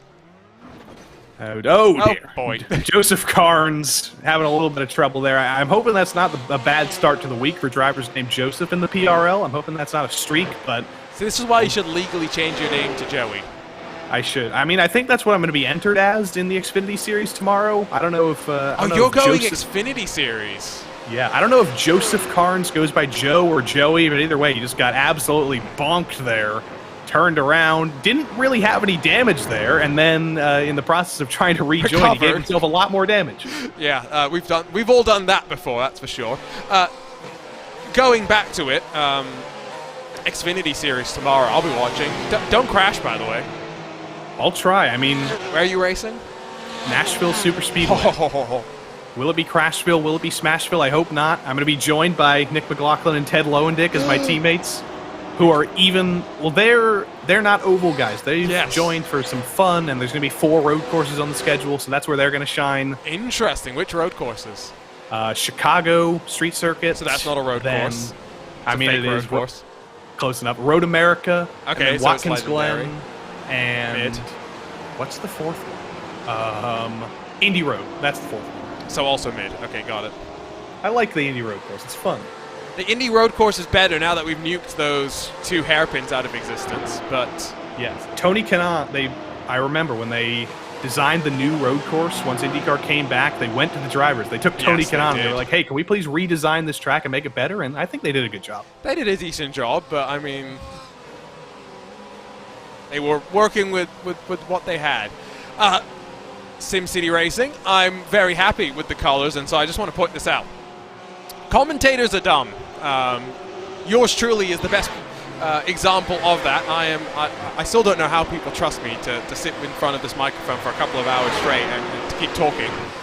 But you can always help us out by making it obvious which car you're in, especially if everyone's in a Porsche, because we've got the green of Dickinson, we got the orange of Patel, and we got the blue teal of Martin Crisp, who is really under fire from Terrio in through that chicane, but at least we know who is who. I like the aggressive CMYK on some of these cars. You got Martin Crisp with the full C there. I think Jason Allen was in the full magenta. He was. I don't think they actually have a yellow one out there, but I am also thankful that the colors have been consistent. Ryan Pucktell keeps his orange from when he was running for a different team. Janae keeps his purple from when he was running for Unit Sim Sports. So that helps us. I just got to remember all the rest of the colors. Speaking of Janae, say hello once again as he continues to fight with Kwok Nin as we take a look on board. Nin trying to pop his way to his outside. He's still wearing his AT&T shirt with his... Yeah, I think he must have just got off of work. Right, you could clearly tell that was a quick turnaround. And now Kwok turnaround. Oh, there you go, Kwok turnaround. Side by side one more time with cars stacked up behind. Spears, Fogel, O'Connor and Brown closing in as well. This is a 4-car train that could very quickly become 7, 8 deep if they're not careful. Battle for 19th position. Surprised to see Genet here, of course. He's down 8 spots. 17 gain for Spears, 13 gain for Fogel, 15 for O'Connor. Double-digit gains for Plenty. Ryan O'Connor as well will be joining us in the NASCAR Xfinity Series tomorrow. So it's going to be a very, very interesting field. I'm thankful that there's a lot of drivers who are less experienced on ovals than I am, so I'm not going to finish last. But I mean, I think top 10s is my goal, because I am not good at saving the tires. Oh dear, that's Arnaud Genet around again, and O'Connor's got nowhere to go. Sometimes a producer has the sixth sense of what's going on. Mine told me right on board with Ryan O'Connor. Poor Ryan O'Connor, unfortunately the recipient of the producer curse, I think we're going to say there. Arnaud Genet's first race for SimCity Racing. Another twist to it, unfortunately. That Porsche's clearly not the most settled on some of these curbs. We saw it earlier on as well. And Arnaud Genet finds out the hard way. Here's a look at the replay. Through turn 1, everything looks just fine, but again, on the curb, like you said, it's a little bit loose, and there's a wall that just spits you straight back out of the track. And O'Connor had nowhere to go there. There was another driver behind him as well who got a bite out of that. I think it might have been Gary Brown. It was the Mercedes, wasn't it, I thought? Oh, no, you're right. It was the stealth back Porsche, I'm pretty sure, bouncing back. Gary, stay out of it, though. Oh, he got a little bit of a bite out of O'Connor, but I think he was okay. Looking at how O'Connor's car pitches around after Brown makes his jink to the left, I have the sense that's a bit of the iRacing gods that have struck, unfortunately, for O'Connor. The question will be for Mr. Brown. Front end looks all right. Got away with that. It looks clean to me. Well done on the spec maps, by the way. I got to give a shout out to Gary Brown's team there. Very stealthy, very matte, and then you got the shiny logos. That's always helpful as well. You got those logos that just absolutely stick out at us. So I don't know how spec maps work. I'm not good at that. You could call it a stealth map. You could call it a stealth map. There's some cars with Dazzle camo in the fixed series. There's lots of stealth going on. I gave it a try. We'll get back to the point finally. Yes, Agustin Canapino's Argentine influence livery for the 500 was the best livery in the field, hands down. I mean, yeah. Ironically, it was very clean, even though it was messy. Nice. I mean, if anyone at Hunkos is listening, and if you've got some spare of those race suits for sale, my Twitter DMs, I think, are open. Slide on in. And this is actually a return to the PRL for Hunkos Esports. Back then, I think they were just Hunkos Esports. Now Hunkos Hollinger Esports.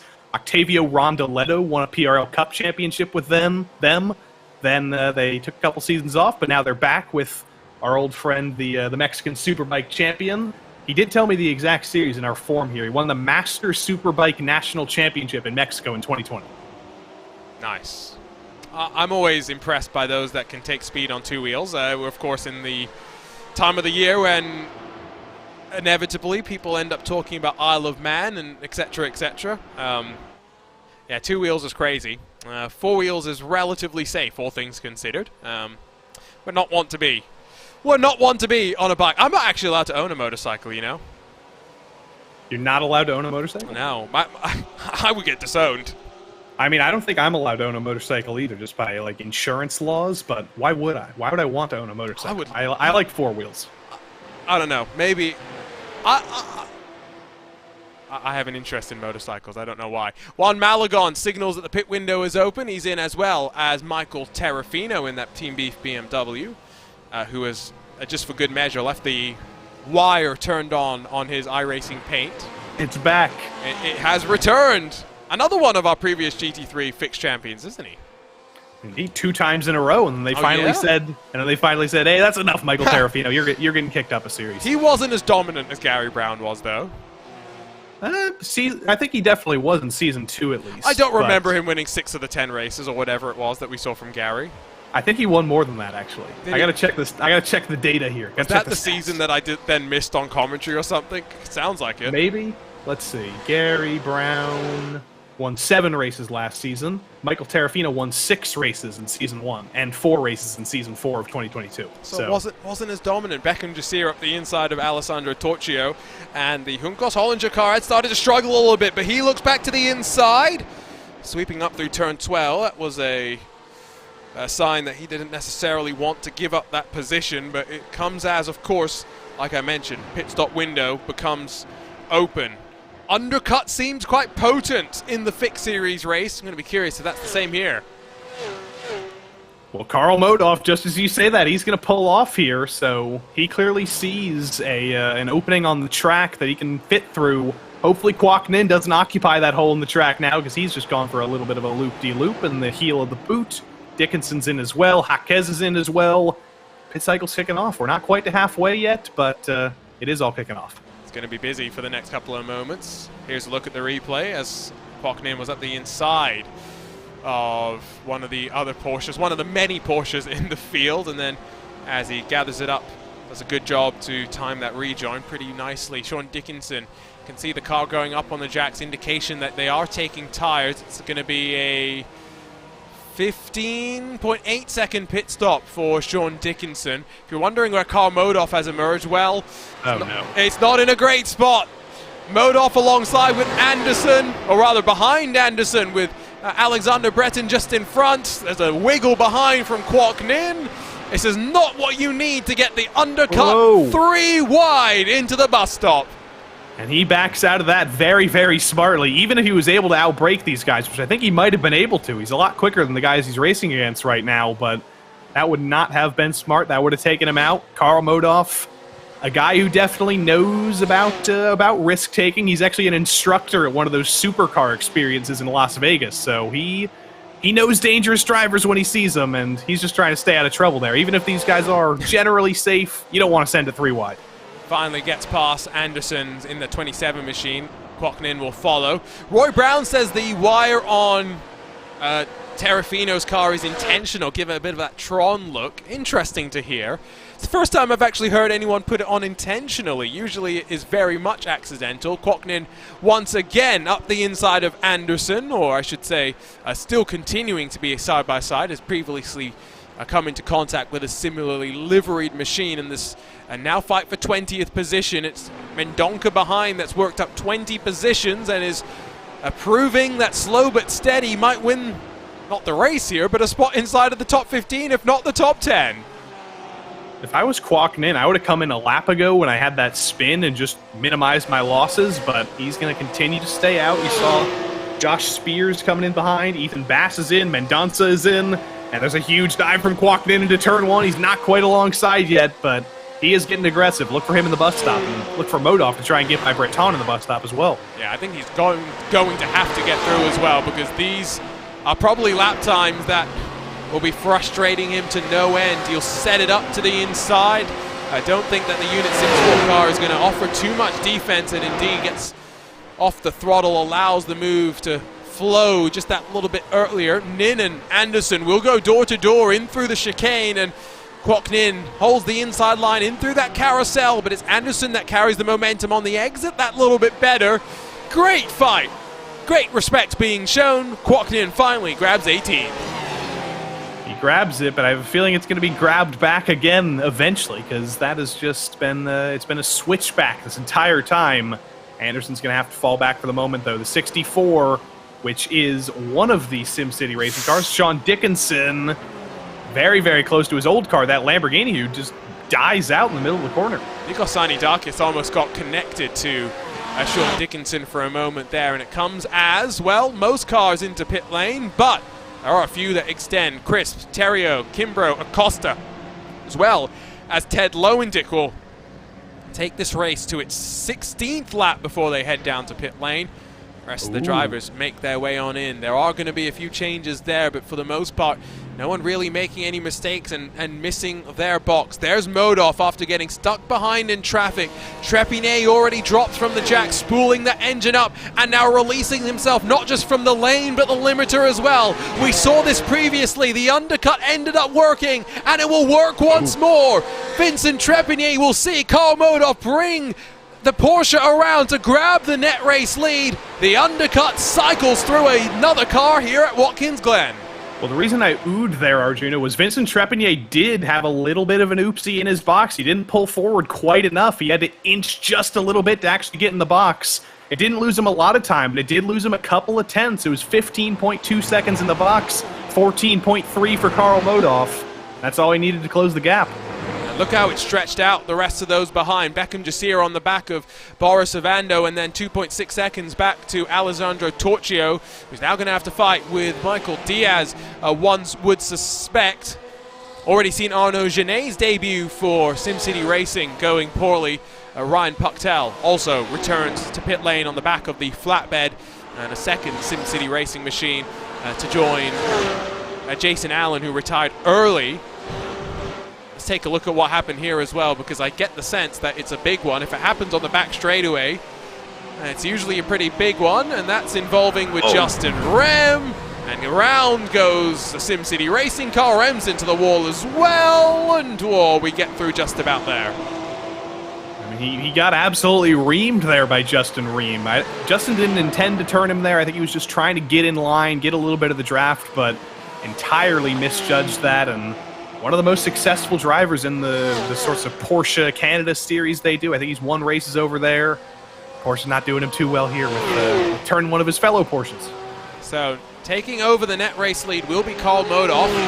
Vincent Trepinet in the draft behind. Boris Ovando still trying to close back up with Beckham Jasir in tow, but you've got some traffic to deal with, do your race leaders, and Trepinet popped out of the draft to realize he was maybe catching a little bit early. You need to time the exit out of the draft to your right. You need to slingshot yourself into the braking zone. Traffic's going to get by, or going to get out of the way on that run into the chicane. Modoff will hold off for the time being, but Ovando and Jasir closing. 2 cars may become 4 in this fight for the lead. This is a crazy battle. All 4 of these drivers have won many, many races in the PRL. I'm very excited to see what Boris Ovando can do this season, because previously, the past 2 seasons, it's either been win or die, basically. You win or you finish 40th because you've crashed. And if he can just get away with 3rds, 4ths, couple of wins, that's how you win a championship, with consistency. And if Boris Ovando can do that this season, he's absolutely going to be in the championship conversation.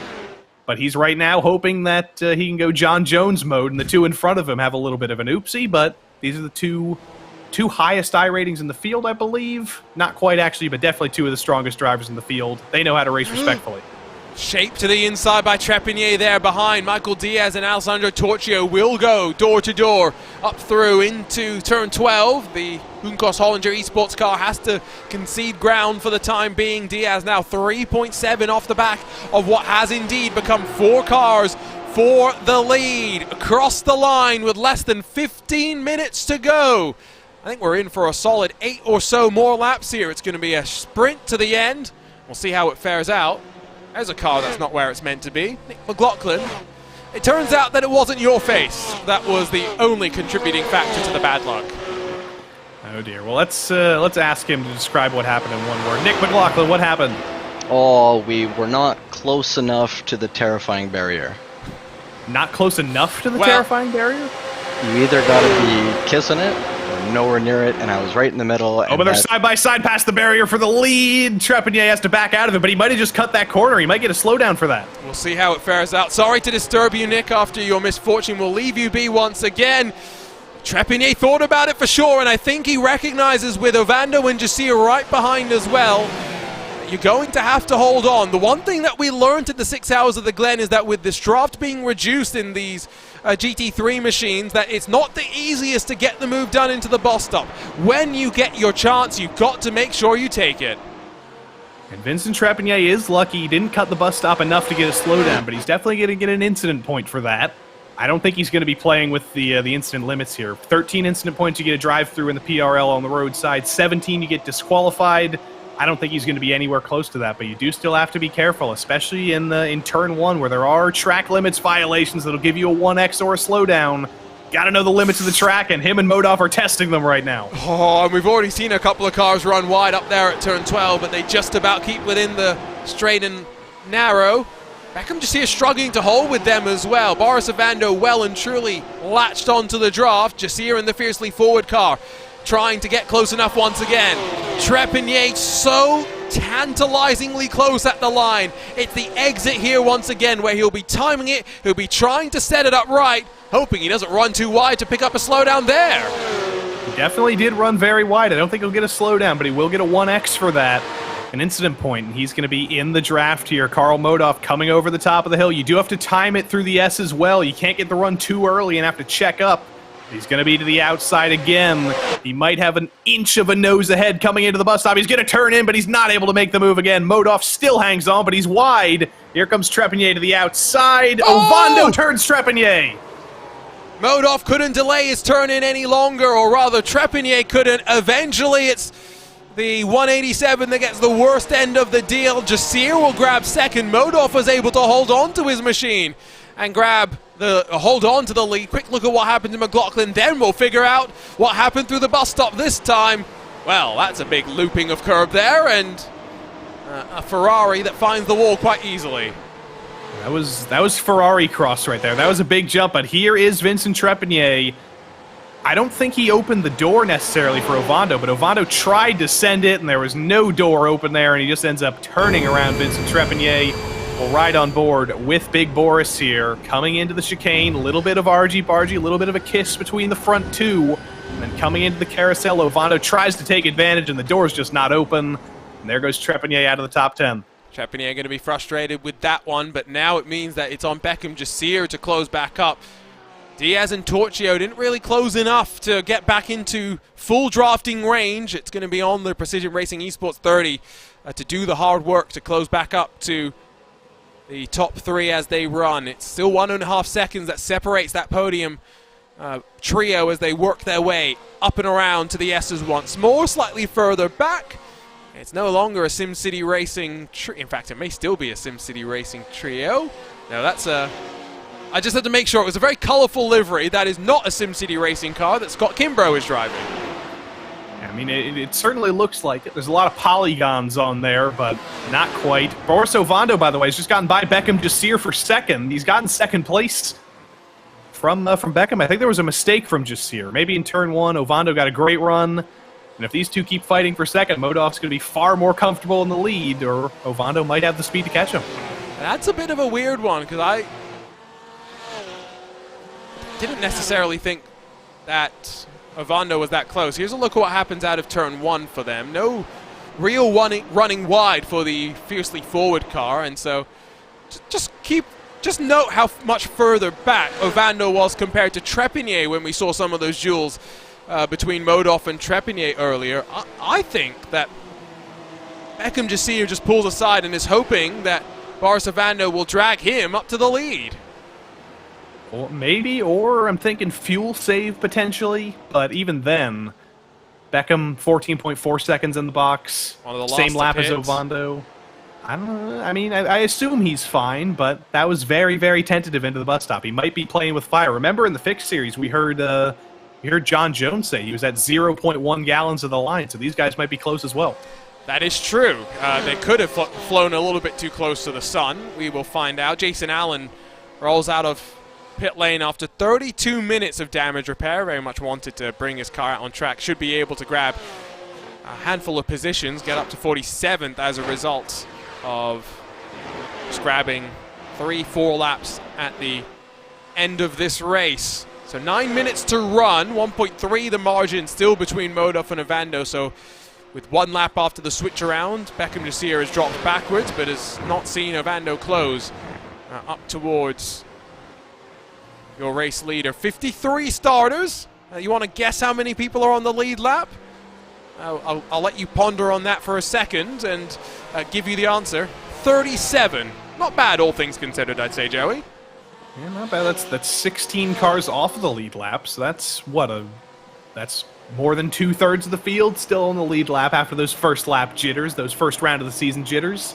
So I consider that pretty darn good. And look at what we have up front. We've got 3 cars that have a chance of victory. Michael Diaz might even have a chance of victory. He's kind of come out of nowhere here in one of the sea of Precision Racing Esports cars. Currently sitting P4. GT4 champion from a few seasons ago. Has been very strong in these GT3 cars. Back in the series, and he's been the quietest guy all day. Sometimes quiet is good as well. I feel like a lot of people will think that it's great to be the focus of the broadcast, but I always say the best thing you can do is be the leader that gets no attention paid to you, because it means you're doing nothing wrong, nothing dramatic's happening. And, well, your sponsors maybe don't appreciate it, but at the end of the day, a victory is a victory. It's not just a train behind Martin Crisp, by the way. There's trains for 24th on back as well. So let's go back and say hello to some of those in the pack that include the Rexy front nose of Kwok Nin. Philip Magnon's in the mix as well after gaining 19 positions. Magnon, Desjardins, 27th and 28th. A couple more drivers out of position relative to where we'd expect.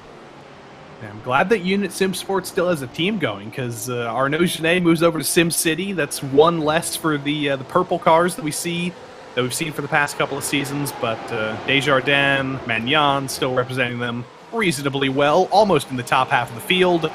Kwok Nin currently sits, I believe, as the final car in the top half of the field. You divide 53 by 2, and that's kind of the position a lot of these drivers are gunning for.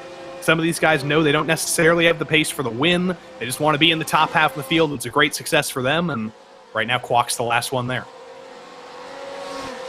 4.5 seconds up the road to Gary Brown and Alexander Brayton, who have just swapped around. 22nd and 23rd up there, and you've got Kevin Simpson, Jose Lockwood, 20th and 21st. Plenty of action. Watkins Glen definitely is that type of a track. Beckham Jasir seems to still be struggling. Look how wide he ran his car. And Michael Diaz in through turn 12. Half-hearted look to the inside, but I think more just trying to get the memo into the fiercely forward camp. Let me go. I think I can still win this race with less than 6 minutes to run.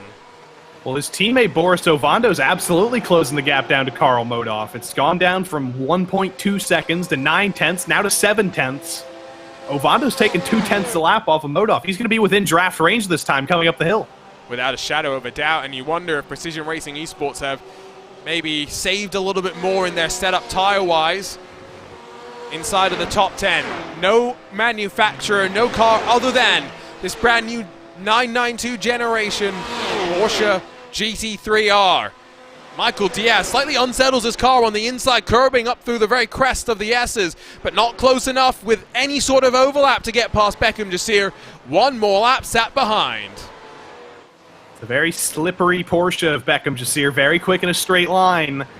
You see the fan through the bus stop here. Like Nick McLaughlin told us when we talked to him, you have to get very, very close to that wall on that inside. Obviously, you can't get too close and clip it, but you've got to get close, because if you're too far to the left, you end up hopping the curb and getting all 4 wheels off the ground. And unfortunately, as physics tells us, you can't really steer the car when the wheels aren't in the air. So it's a very, very fine line with that massive curb. It's so difficult to nail the bus stop through there.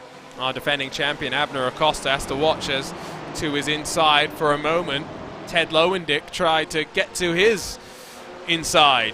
Good to see that while unfortunately Nick McLaughlin not having luck, he can watch on as his teammate has a little bit better luck. Beckham Jasir finally passed by Michael Diaz. Alessandro Torchio immediately switches it back up through turn 12 to slide on through to 4th as well. Now the separation 2.8 between 2nd and 3rd as we come to take what will be 3 laps to go. Modov and Ovando well and truly locked in a battle. Will Diaz and Torchio be able to close as well?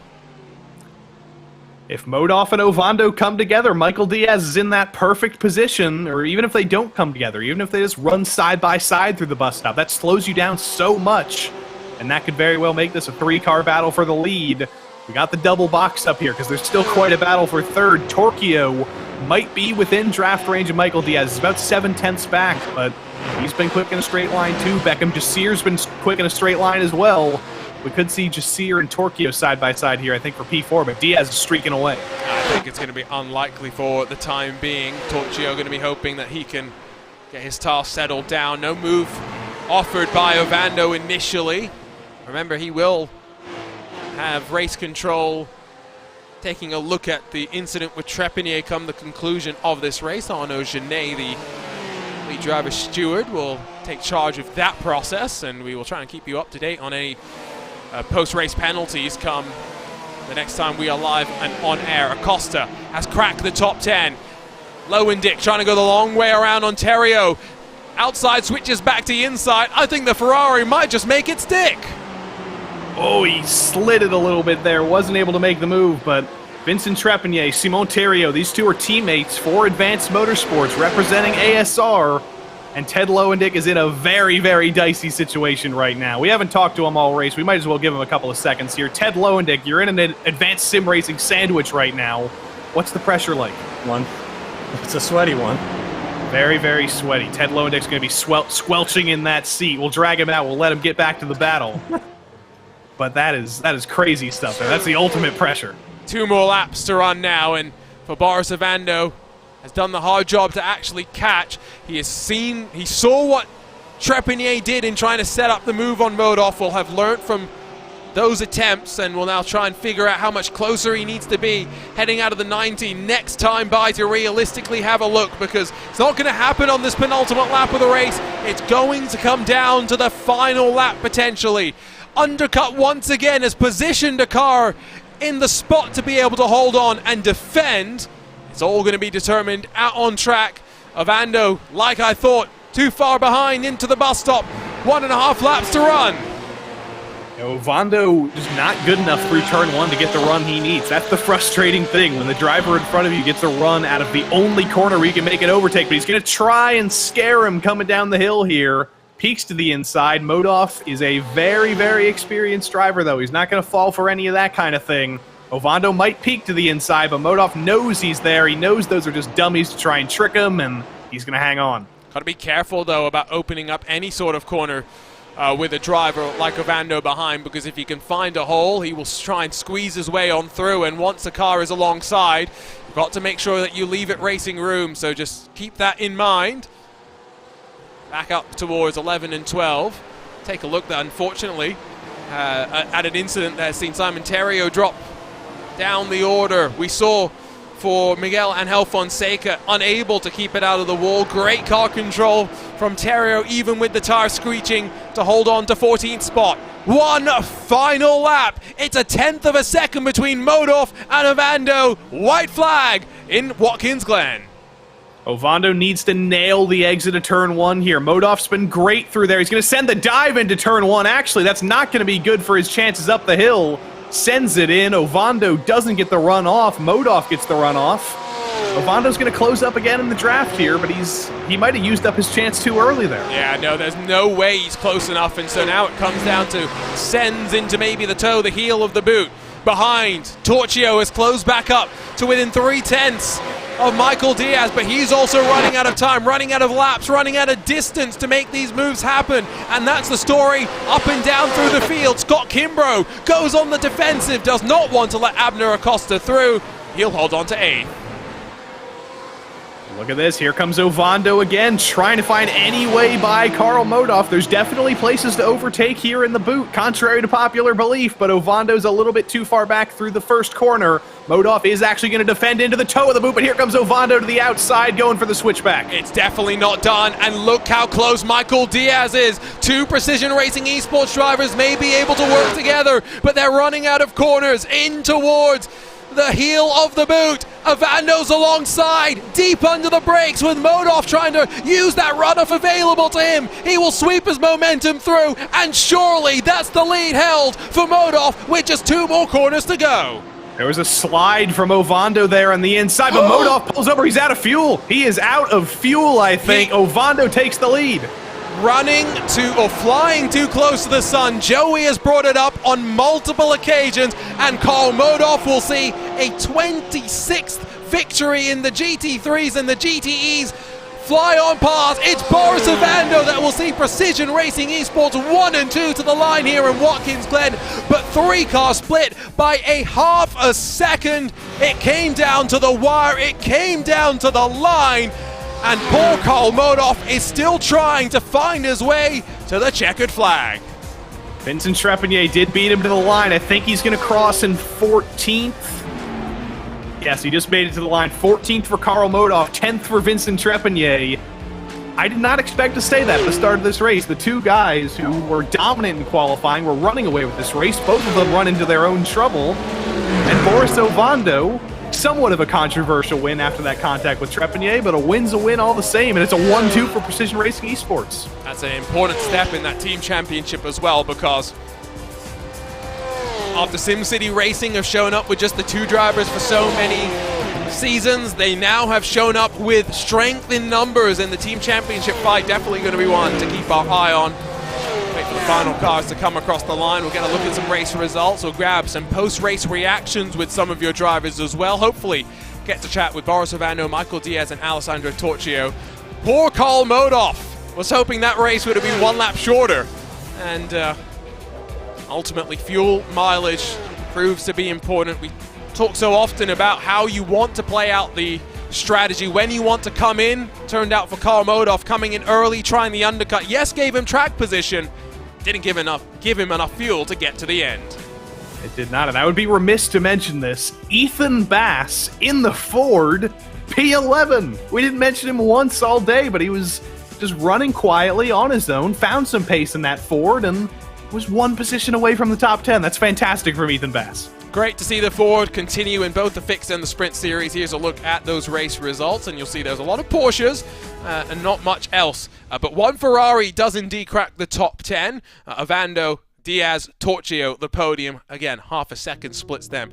Beckham Jasir just seemed to struggle for the long run pace on tyres. He's 4th in front of the first of the SimCity Racing machines, Martin Crisp leading Sean Dickinson. Scott Kimbrough, Abner Acosta defending champion 8th. Ted Lowendick, Vincent Trepanier, complete top 10.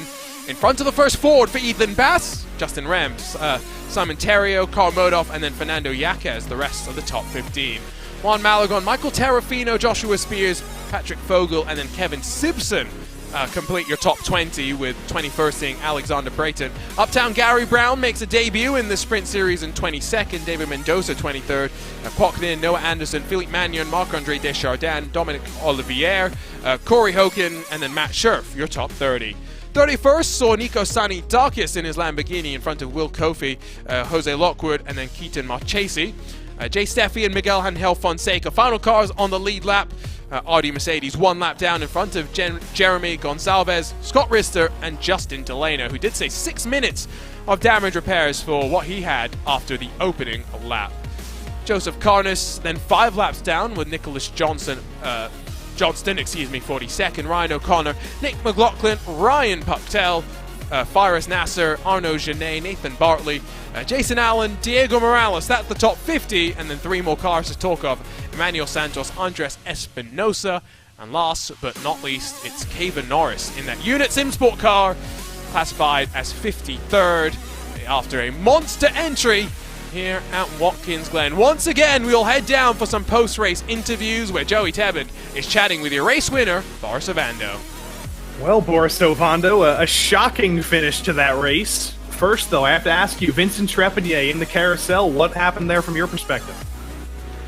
Well, actually, I just got a chance to take a look at it again, and it's a close call. I think it's I'm not as used to this cockpit cam, I guess, with this new Porsche compared to the BMW, and I thought I was more alongside. He obviously was trying to close the door because you get the inside through that carousel, and that's what I was trying to do. So it was just, in my opinion, a racing incident, but we'll see what the stewards say. If I get a penalty, I get a penalty. But Boris, I don't think you'll disagree that the past couple of seasons, consistency's been a struggle, but you've kicked off this season with a win. Do you think the championship is possible? Can you keep the consistency up this season? Well, this season is going to be tougher than last season for sure. There's a lot more competition. I would say like the top 15 guys probably can win any single week. This week, Modov had had really good pace, but I saw that he was fuel saving massively, so I was just attacking every corner so that he could not fuel save. That was the strategy. It may probably looked awkward in replay while you're commentating. It's like, well, just bide your time, right? But he was fuel saving so much that it made sense to just push him so that he couldn't fuel save, and that's what happened at the end. He didn't have enough fuel, so it worked out. It all worked out indeed. Boris Ovando, 5th win in the PRL, and a triumphant win today at Watkins Glen. But we're going to keep on running because we got a Precision Racing Esports 1-2. Michael Diaz back in the GT3s this season, and you were 2/10 away from the win. Did you think you had a shot in the final lap? Honestly, yeah, but I saw what happened with Carl and Boris. They got together a little bit. I wasn't going to take that from him, especially with the pressure I had behind. So, just decided to take the 2-3, and then Carl ran the field. Surprise, 1-2. So, Precision Racing Esports, you guys have started on a very high with a 1-2, but I got to tell one thing to you guys. We need some highlights on those paint schemes, because you guys are in identical liveries, and it's hard to differentiate you guys. So I'm gonna go through you to tell Jerome to put some colors on those paint schemes. I actually need to talk to Jeff Evans about that. Oh, even easier. It's easier to yell at Jeff Evans. He's our wonderful painter, so yeah, you gotta bring that up with him. Well, Michael, congrats on P2 here, and I'll get yelling at Jeff. I'll get some colors in your car. Thanks, man. Honestly, I'm surprised to be chatting with you guys again, so I'll take it. Hopefully, you come here more often during the season, but yeah, I'll see you later. Well, here's to talking to Michael Diaz many more times this season. But we got one more driver to talk to, and it's Mr. Alessandro Torchio, another driver moving up from GT4. And what a race for you on the podium in your first race in GT3 in the PRL. Talk us through it. Yeah, thank you. It was a little bit unexpected, to be honest, but I had a good pace all week in the sprint race in iRacing, and but I really didn't expect to do such a good qualifying. I was a bit lucky with the slipstream, and yeah, I was able to basically keep the pace of the big guys. So I feel like a little bit a fish out of water here, but very happy. I'd say you're a fish in water here. Before we let you go, I do have to ask you, you've got probably the most interesting background of any driver in this field. Mexican Superbike champion in the Masters class. Talk us through that experience. Yeah, I'm Italian, but I've been living in Mexico for many years now. And yeah, so in 2020, I won the Mexican National Championship in the Superbike, in my category, of course, because probably I'm also the oldest driver on the field. But yeah, I used to be in real life motorcycle racer between 2015 and 2020. So yeah, now it's a new challenge here in sim racing, and yeah, I really love it. Certainly gone pretty well so far. Alessandro Torchio, Juncos Hollinger Esports, P3 here today. Arjuna, what a race. What a pair of races. And it's only proven my theory that Watkins Glen's the best road course in the U.S. Wait till we get to Road America. And I'm glad that you say the U.S. because what a season that we've got. You'd be hard-pressed to say what the best track this season is. Just a reminder, Fuji up next, no chicane, so we'll make things slightly different in that second and third sectors and just working through the middle part of the lap. Coverage begins 8:30 p.m. for another double header of GT3 action. I will show that schedule once again because, I mean, Joey, tell me your favorite track in this 10 weeks. Watkins Glen. Outside Watkins Glen. Phillip Island. Oh, good. I actually agree with you on that one. Although, if it was VIR with the oak tree, then I'm instantly changing my vote. Yeah, I mean, I'm a late bloomer in VIR. I'm still not that big of a fan of it, but I like it more than I used to. Spa is overdone. I'm kind of sick of Spa at this point. Zolder is my least favorite track on iRacing. Barcelona might be down there as well. Le Mans has never been my favorite. Aragon, I guess, was kind of fun. I haven't driven a lot of it. I drove it when it first came out. Fuji's frustrating, and Road Atlanta, it's pretty good. And I think that's all of them. I think I hit all 10 there. I think when it comes to VIR, it's another one of those Circuit of the America type situations where you're either good at it or you don't like it. I don't know. Exactly. You just got to get good. That was me with Road Atlanta. I hated Road Atlanta, and then I got good. And then I got decent at it, and I was like, I can see the positives here. Interesting. Road Atlanta is one of those tracks where I don't know many people that don't like Road Atlanta. I don't know. It's just not as good as Road America. It's different to Road America, because if you hosted Petit Le Mans at Road America, it would not be the same race, and I mean that unfortunately in a negative way. Petit Le Mans is made great by the track being so chaotic and tight. Anyway, Probably. those are discussions for another day. We're back next time as we make our way over to Fuji. Oh, the GT3s have rumbled once again, and well, if this one race was anything to go off, it's going to be another nutty season just like we had in 2023 Season 2. A new champion will be crowned in the Fix Series. Abner Acosta has started his championship defense with an 8th place finish while they rumbled up front. Thank you for joining us once again on RaceSpotTV for continued PRL coverage as we kick off a new season. For Joey Tebben, alongside myself, Arjuna Kankipati, we'll see you in a week's time as we make our way over to Fuji to rumble on with Round 2 of 2023 Season 2.